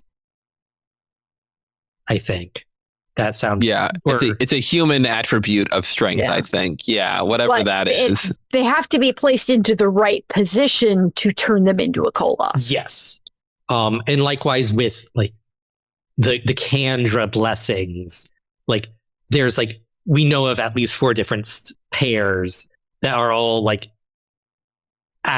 human attributes, but they all do the same thing to a Mistwraith. It just like allows them to have, and like a Steel Inquisitor is more than just somebody with like 11 spikes in them. Like it, like their body is reshaped. So I think it's more that like it may or may not matter what is investiture is in those spikes, as in the manner in which they were placed. Okay. For a second, I thought you were going to say that, like, essentially, just as a side effect of having this done to you, you might gain the ability to, like, kind of see investiture in a similar way to how, like, what Kelsier's spike does is it holds his body to his soul to his body, but as a side effect, he can see, he happens to be able to see that. And the power might not matter so much as the placement, because, you know, it's very specifically steel spikes that go through Inquisitor's eyes that grant them the sight, but they wouldn't get the sight if the spikes weren't in their eyes. That sort of thing. Yeah. I do have. There is we were talking about no particular power with ability to see, but there are actually the sighted with Unkalaki. Which instead. He killed. Is that what happened to Rock? Is he was killed I to hope give not. Moash the ability to see sprint? That would be extra horrible. Yeah. The fandom already hates Moash enough. We don't need any other reasons. Get out the pitchforks. Can you imagine Brayden retcons in Moash also killing Rock?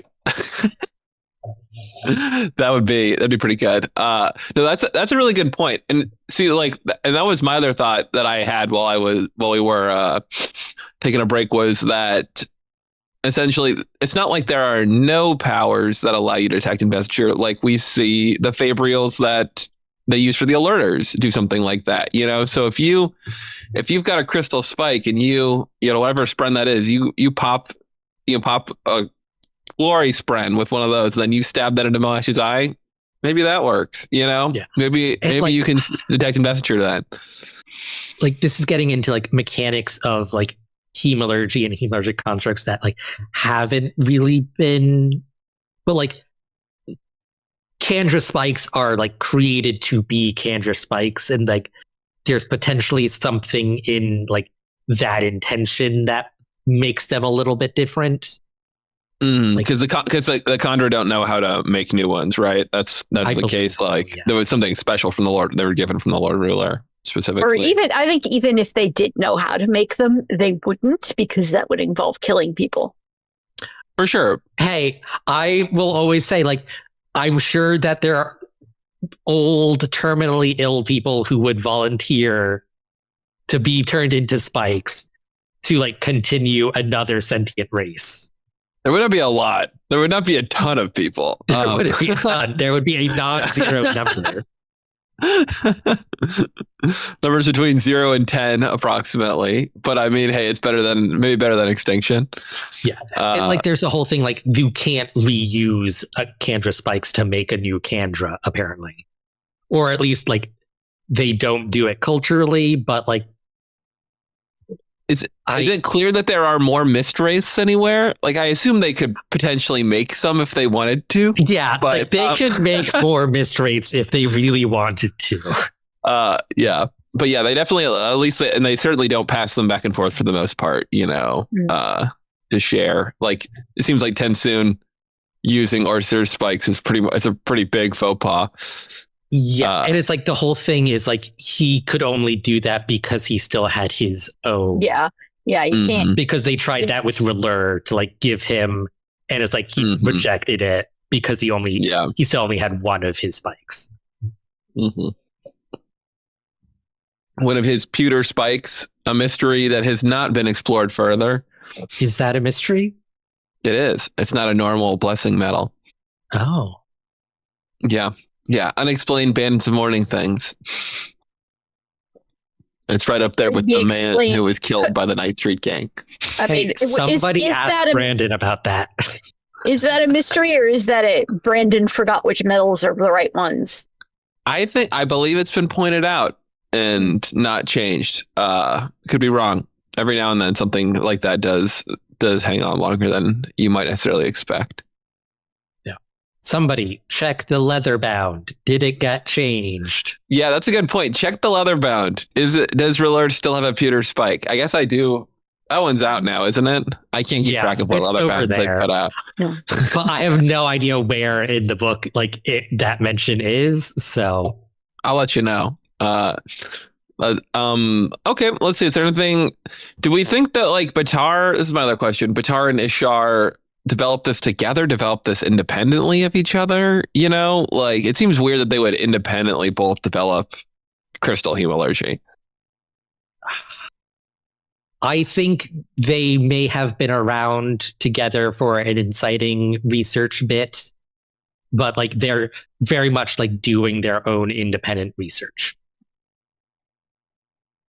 I don't think Ishar could do what Batar did with Moash. Okay, so they maybe they learned about it together, or they've worked together, but it's not like they're sharing notes. They learned about the possibility, they learned about the idea of crystal spikes together, but they're doing very different things with it. Mm-hmm. Because Ishar seems to be just using it for creepy insect show and trying to change the spread. Yeah, do we want to read that passage? What he says essentially to them about changing? Sure, I can do that.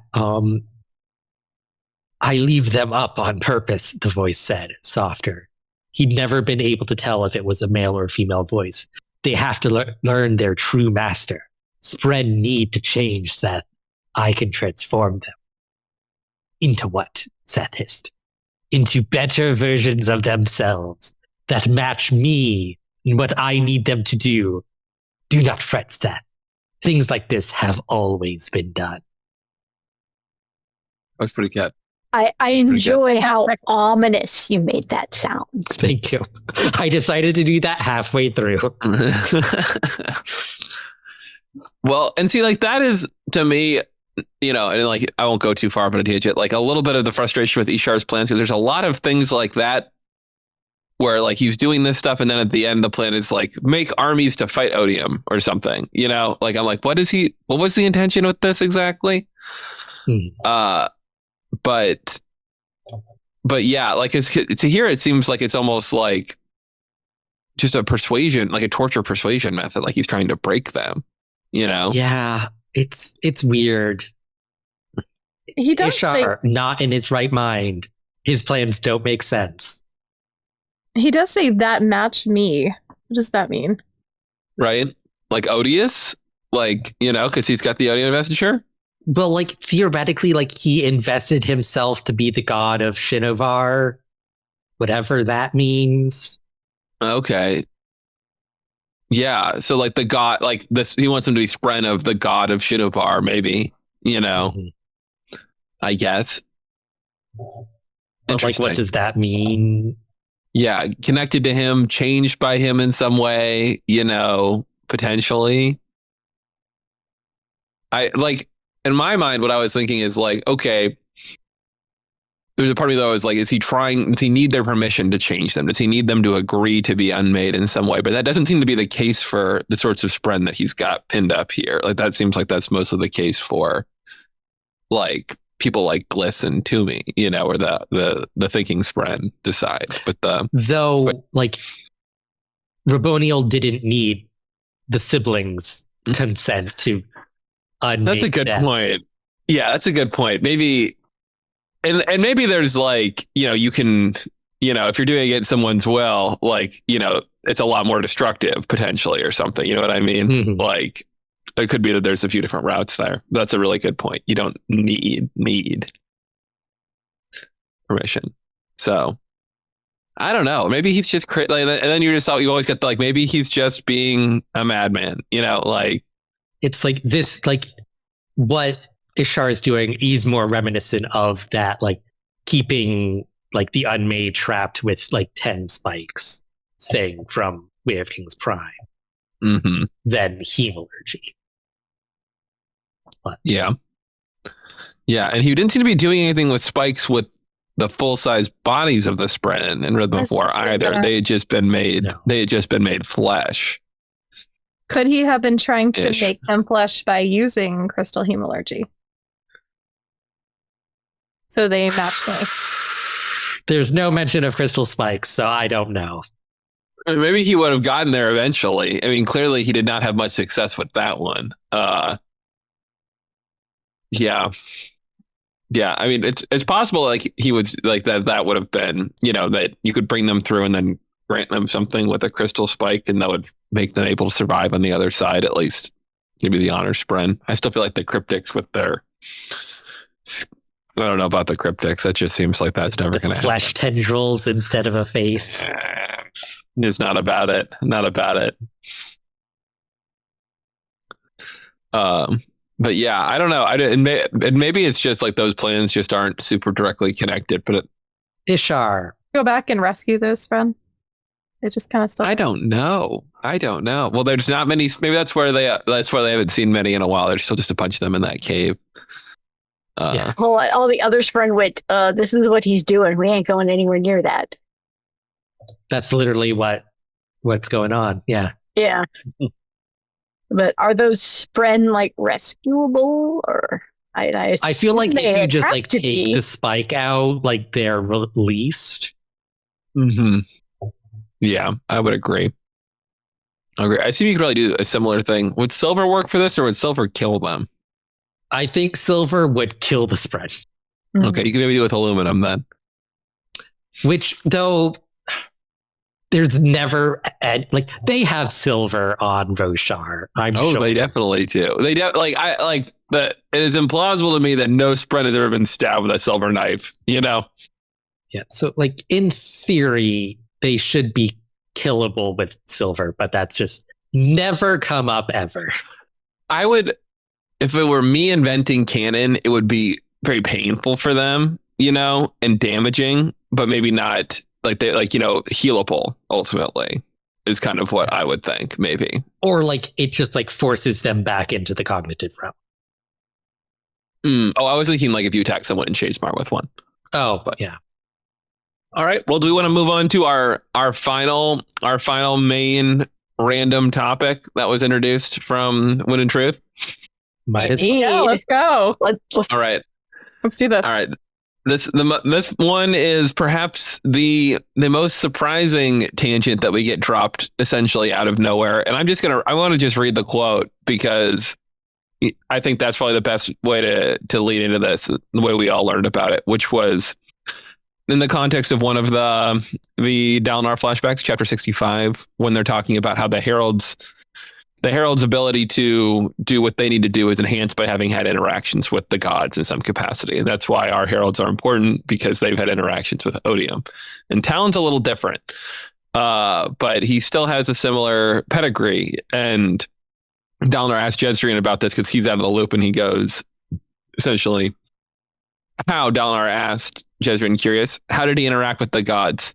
Have you forgotten so easily? Ishar asked. I've had a lot in my mind, Dalinar said. Jog my memory. His soul is warped, Jezrien said, from his attempt to kill Cultivation.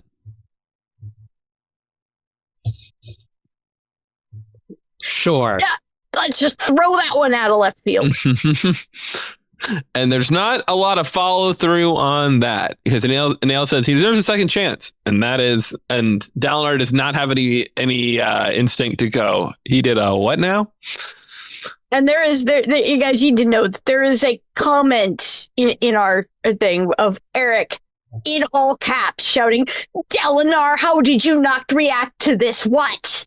And it's true, like, Jezrien just casually mentions, yeah, Taln tried to kill Cultivation, and Dalinar didn't immediately go, brr. Instead, he's just like, okay. No reaction whatsoever. La-di-da. That explains everything. It explains nothing. That makes sense. How? Why? What? Please explain. Did somebody hand the guy a dawn shard for 5 minutes? Is that why his soul is warped? Well, yeah, and that's an interesting question as well. We've got a second quote that has a little bit to do with the weapon. Does somebody want to read that? I think it's also from chapter 65. Okay, I got this. Talon Nail said, "This is honor." Talon frowned. He did not bow or show reverence, and instead looked the god straight in the eyes. "I've waited a long time for this moment, and here I am, without my weapon." "This one," Honor asked, "you know what he did." Yes, apparently everybody does. So, and then you skip ahead, and Talon narrowed his eyes at him. "What? Still frustrated I lost the weapon you gave me, Calic?" So, whatever weapon this was, Calic had it, and he gave it to Talon, and Talon used it to try to kill Cultivation, and then somehow lost it. Because apparently you can leave that kind of weapon in your other pants. Or it was destroyed in some way. Like, I'm assuming since he failed to kill Cultivation had a response. And probably and yet destroyed the weapon. That response did not end up with Talon a gooey mess on the floor. Yeah. She's got more restraint than Tanavast might. Yeah, it makes me call it restraint. Yeah. Well, I mean, if she didn't have restraint, there wouldn't be much left to see. I think that something else that stopped her. She might have just seen that he was needed. Mm-hmm. Yeah, that's true. She's got. She saw something destiny. Mm-hmm. Mm-hmm. I was thinking maybe she sympathized with with whatever his frustration was, even if she didn't agree. Yeah, that's a good point, because like she's very much like, I don't want to be worshipped, God. Mm-hmm. Rather than, so it's like she's like, yeah, you're good. Yeah, I get you, fam. Mm-hmm. I just like the sassy, like, you know what he did from Honor. I'm like, yeah, he tried to kill your girlfriend. T-shirts. Why though? Why did he try? Why her in particular? Because she was there. Fair. I mean, he made it very clear, talking to Honor, that he would have tried to do it had he had the means at that moment.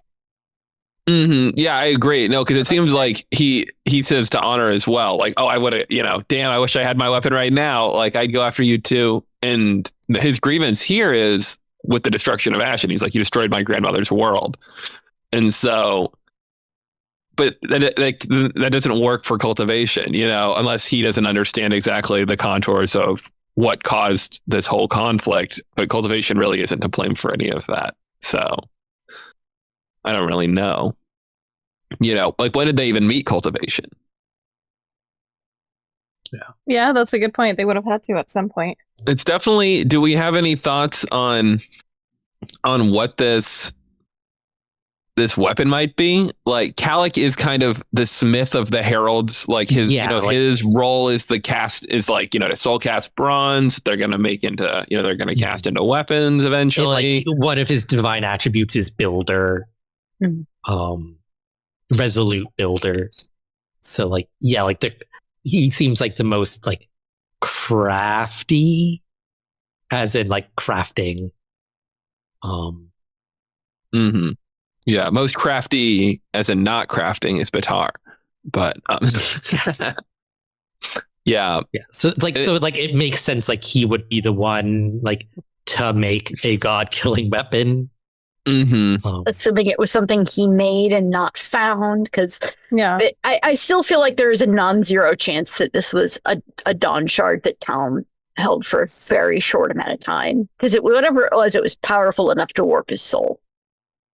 Yeah. Well, what's it like? I don't know that I agree that it necessarily was the weapon that warped his soul. It just says that his soul was warped from the attempt to kill Cultivation. So that could have been her counterstroke. It could have been him coming into such close contact with such, the essence of a shard up close. It's still a big enough question that it's worth trying to clear up with Brandon if we can squeeze that out of him without a raffo.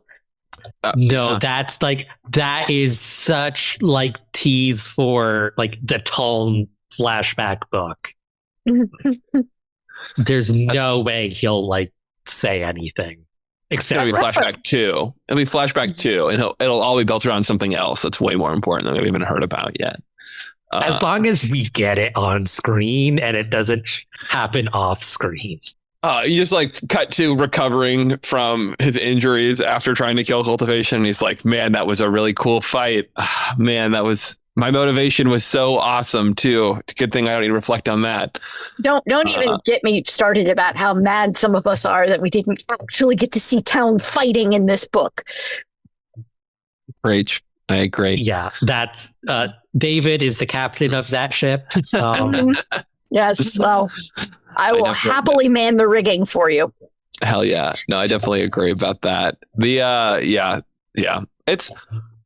It definitely could be a Dawn Shard. My thought is like, you know, you come at a shard with a Dawn Shard, you know, presumably Taln has no powers at this point. You know, I mean, maybe, you know, there's, you know, who knows? There is other little magic on Rashar. He could be doing something else, but like he's not yet a herald. He's not formerly one of Odium's proto-fused like the other heralds were. So I don't know what he would be able to do with a Dawn Shard necessarily. You know, kind of like Risen with no power has, you know, no way to use it, it would appear. And I also, if he attacks a shard or the Sleepless simply don't want her to know that she can use it and have told her so little. I've tried to make her inclined to believe that she can't actually do anything with it. Potentially.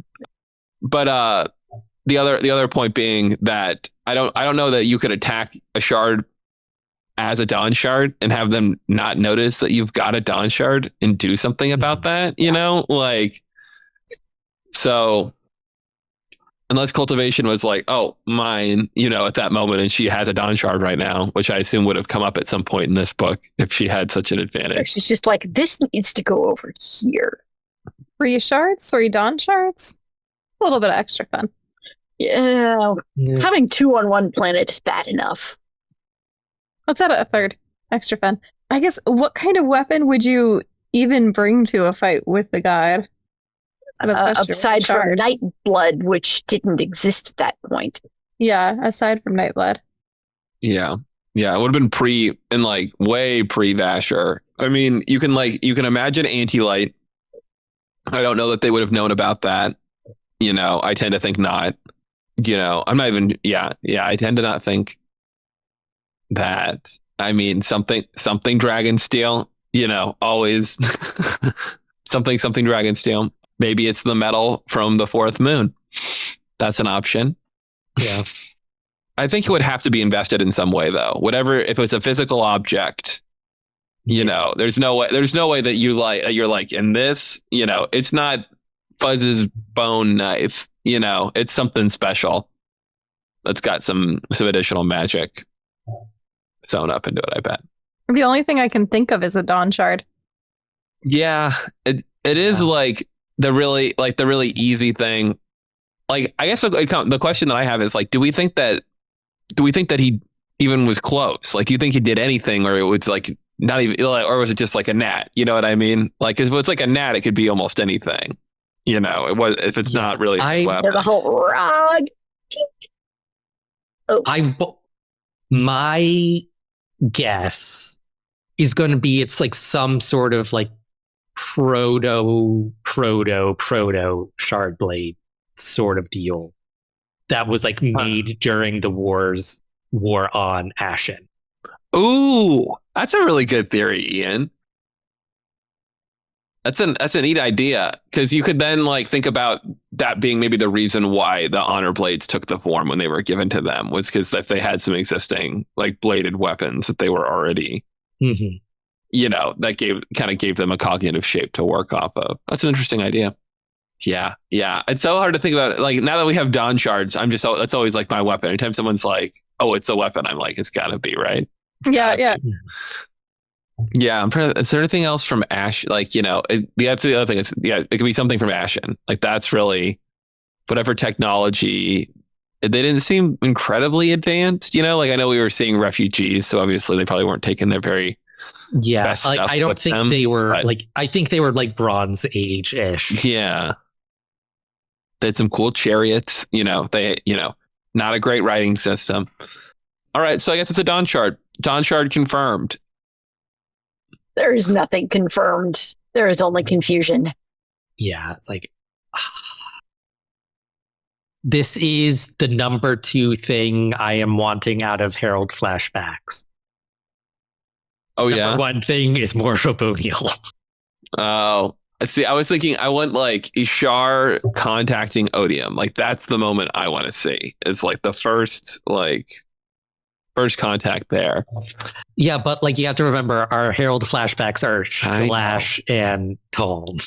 I'm just gonna believe it's gonna happen, Ian. I'm just believe we didn't need any Herald flashbacks to see everything we saw this book. Book 10 will also be a massive trip to Ashen's spiritual realm, where we will see the true history of Ashen played out for our new protagonists, Lift and Renarin. Sure. Yeah, that's a great way to end. Can't wait for that. Yeah, can't wait for that. All right. Well, do we want to move on to who's that Cosmere character? Yeah, I think so. This character is from Roshar. Menace. Tia. Taln. Raise. Void in drag on a horse. It's time for who's that Cosmere character? Call.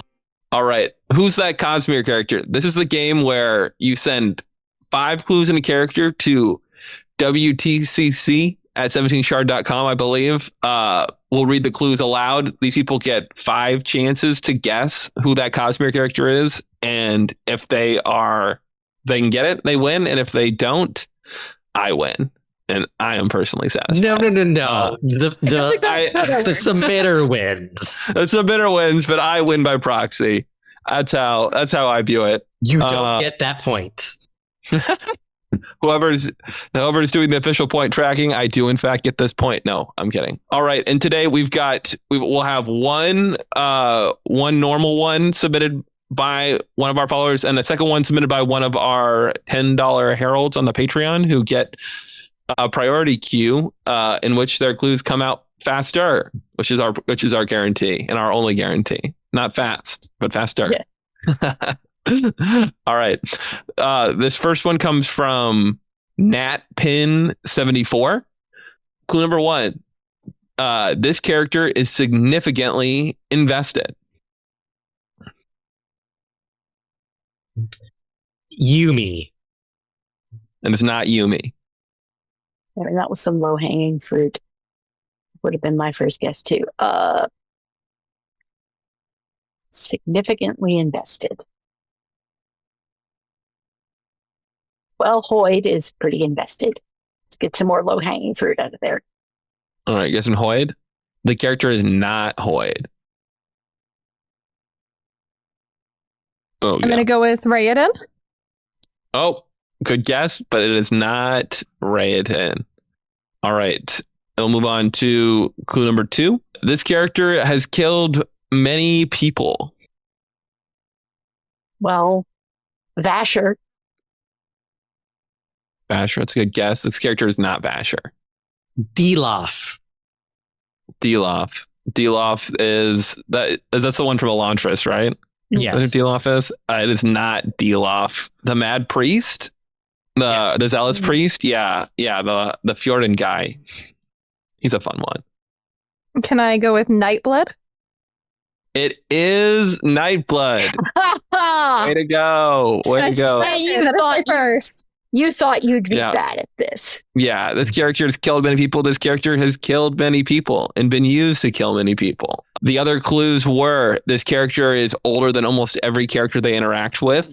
This character is not a known user of any invested arts. And this character helped another character ascend. So this set of clues clearly came before Wind and Truth was out, because Nightblood has learned a few things. He's learned a few things. Still kill. I guess would you call Nightblood a user of invested hearts? You know, I mean, he can grant surges now. But he's he's some not reason. using Surge. yeah, he's Yeah. not flying. You know, he's not flying around. That'd be even scarier. That I would be think. terrifying. Yeah, he's Nightblood goes- gravitation. Yeah. You want to keep your head down. All right. Well, thank you very much for that clue, NatPin74. And our second WTCC. That's too many C's, I think. This one was sent by Evelyn Basham, and the first clue is this character is dead. What does it mean to be dead? I mean, there's a lot of dead. A lot of dead. This character is not Rashek. I would say Rashek is dead. I would agree with that one for sure. Alendi, just to finish out the pairing. Alendi. It is not Alendi, unfortunately. I'll also go with Scadriel with Tindwell. Tindwell. Rip. Nope. Not Tindwell either. Clue number 2. This character was locked away. Ati. It is not Ati. That's a good guess. I'm going to go with Race. Race. It is not Race. Man, you got the easy locked away ones. Wasn't quick enough. Asher's still alive-ish? Except maybe technically he counts as dead? Because he died and came back? I don't know. I have my next guess. Oh yeah. Okay. I'm Okay. sure. Character was locked away. You could just give it to Rosemary if you want. No. You know. Come on. Yeah. That's not how Yeah. this works. I think that's a pretty. You gotta be fair here. We gotta share that. This is a collective project, isn't it? I guess I'll go with Vasher just because technically he died once, so maybe he's dead because he's returned. Mm-hmm. I think that's a valid way to look at it. This character is not Vasher. All right. Clue number 3. This character participated in the killing of at least one person, maybe more. Lesbian. It is not Lesian. Okay. Yeah, the fuse being locked away. That's a good perspective. Yeah. Okay. Lesian definitely participated in the killing of at least one person. too. Yeah. All right, let's go with Bottom Mishram. Why not? It's not Bottom Mishram. But Oh, Eric I know will who be it is. happy I I know who guessed it it. is. Bottom Mishram's yes. about healing characters. We learned actually. That and then doesn't killed mean she them hasn't later. killed someone at some point. She certainly wants to. Character was locked away, is dead. Locked away, is dead. Participated in the killing of at least one person, maybe more. I know who it is. I'm going to take a wild one. Okay, Kelsier? it is not Calcier. All right, Ian, do you want to guess before the next clue, or do you want to hear the? No, I'm not. Give us that clue. Give it. No. Okay, because I'm very. I will forego my guess for the next clue and give it now. Silence Montaigne's grandmother. It is not Talon Montaine's grandmother. But All right, what's the- all right. The clue is this character was killed by a main character. Oh. I think I know. Shalon's mom. Chana? Nope. Oh, she's not dead.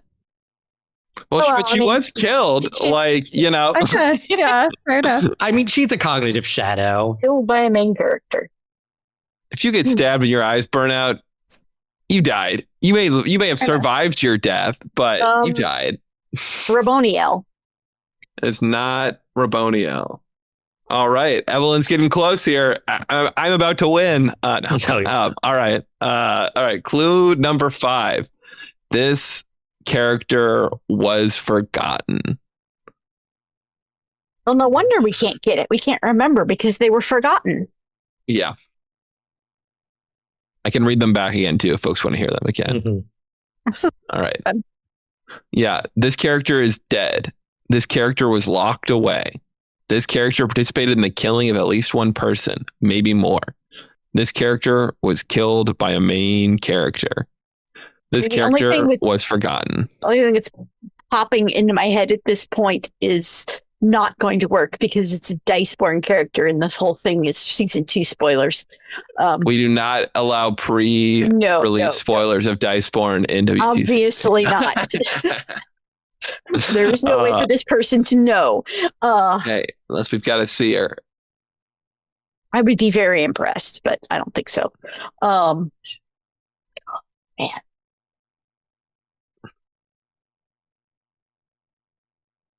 Locked away. Locked away. Dead. Has killed at least one person. Yeah. Maybe and more. Was killed by a main character. And has been forgotten.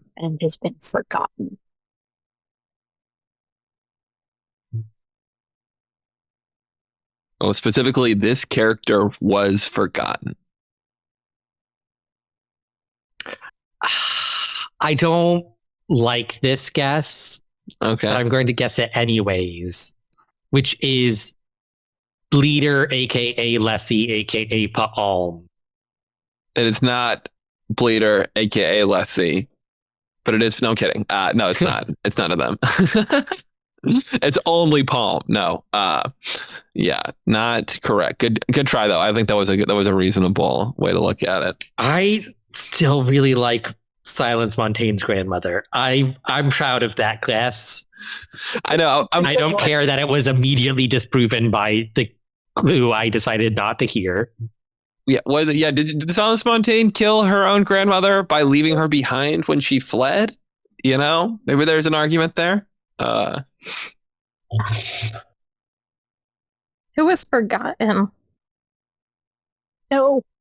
Ask an edge runner. Or it's edge dancer. Again, words are hard. They're much harder when they come out of my mouth than when they come out of my fingers. I see. I think I am the WTCC host that I want to be, because I just want to give you guys hints, and I'm like, oh wait, can't do that. Never mind. Oh.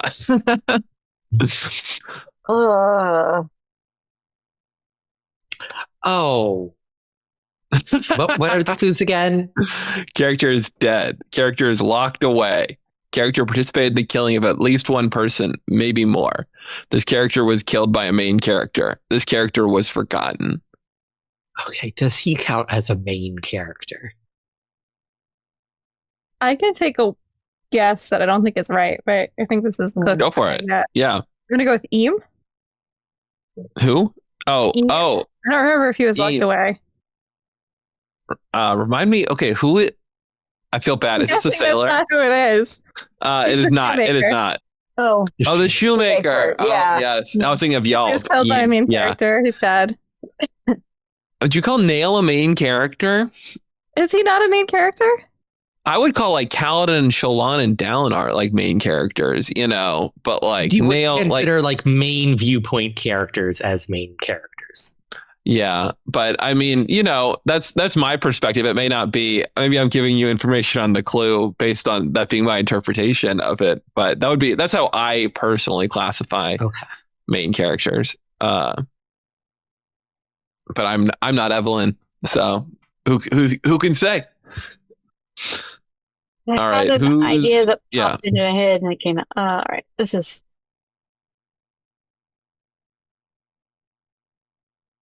I think it's very reasonable. There's none of these clues where I'm like, oh, that's sketchy. Like I'm like, nope, that all checks out to me.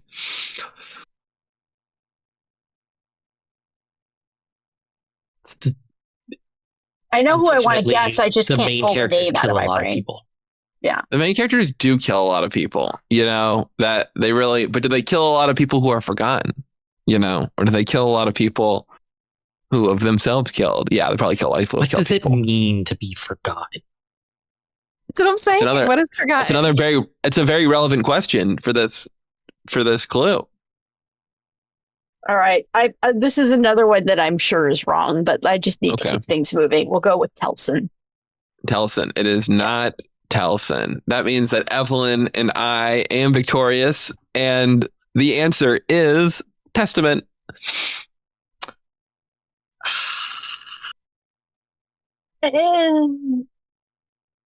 Technically,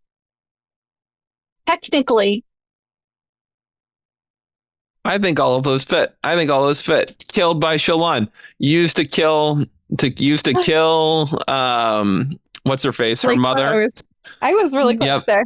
Yeah. No, you were. I was like, they're barking. Like they're very close to the right answer right now. and then we just veered off into a new direction.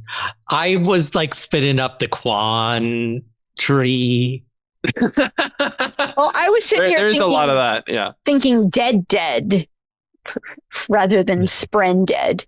Well, Because like the Quan was locked up in the conventicle of Saren.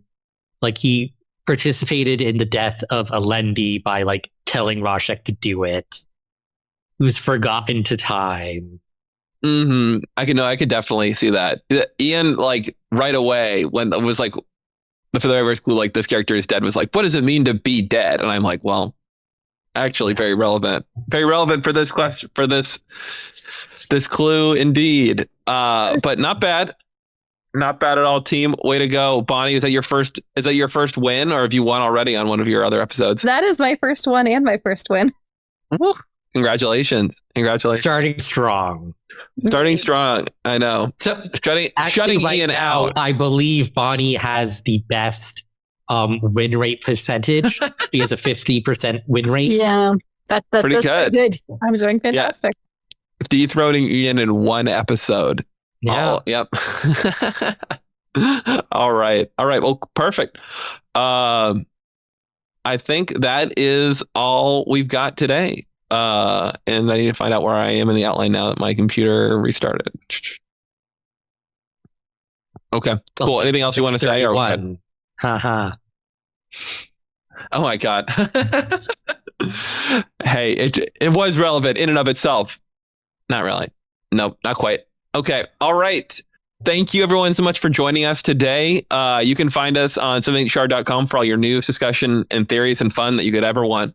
We have a big Discord server, and you can support us on Patreon for as little as $1 a month. And Eric also told me that you need to smash the like button and subscribe. And if you don't, he'll kill me. And you do not want me to become a cognitive shadow because that'd be very annoying. Never get rid of him. No. You never get rid of me. Anyway, see you next time or something like that. And caw. I should wait. Bye. Caw.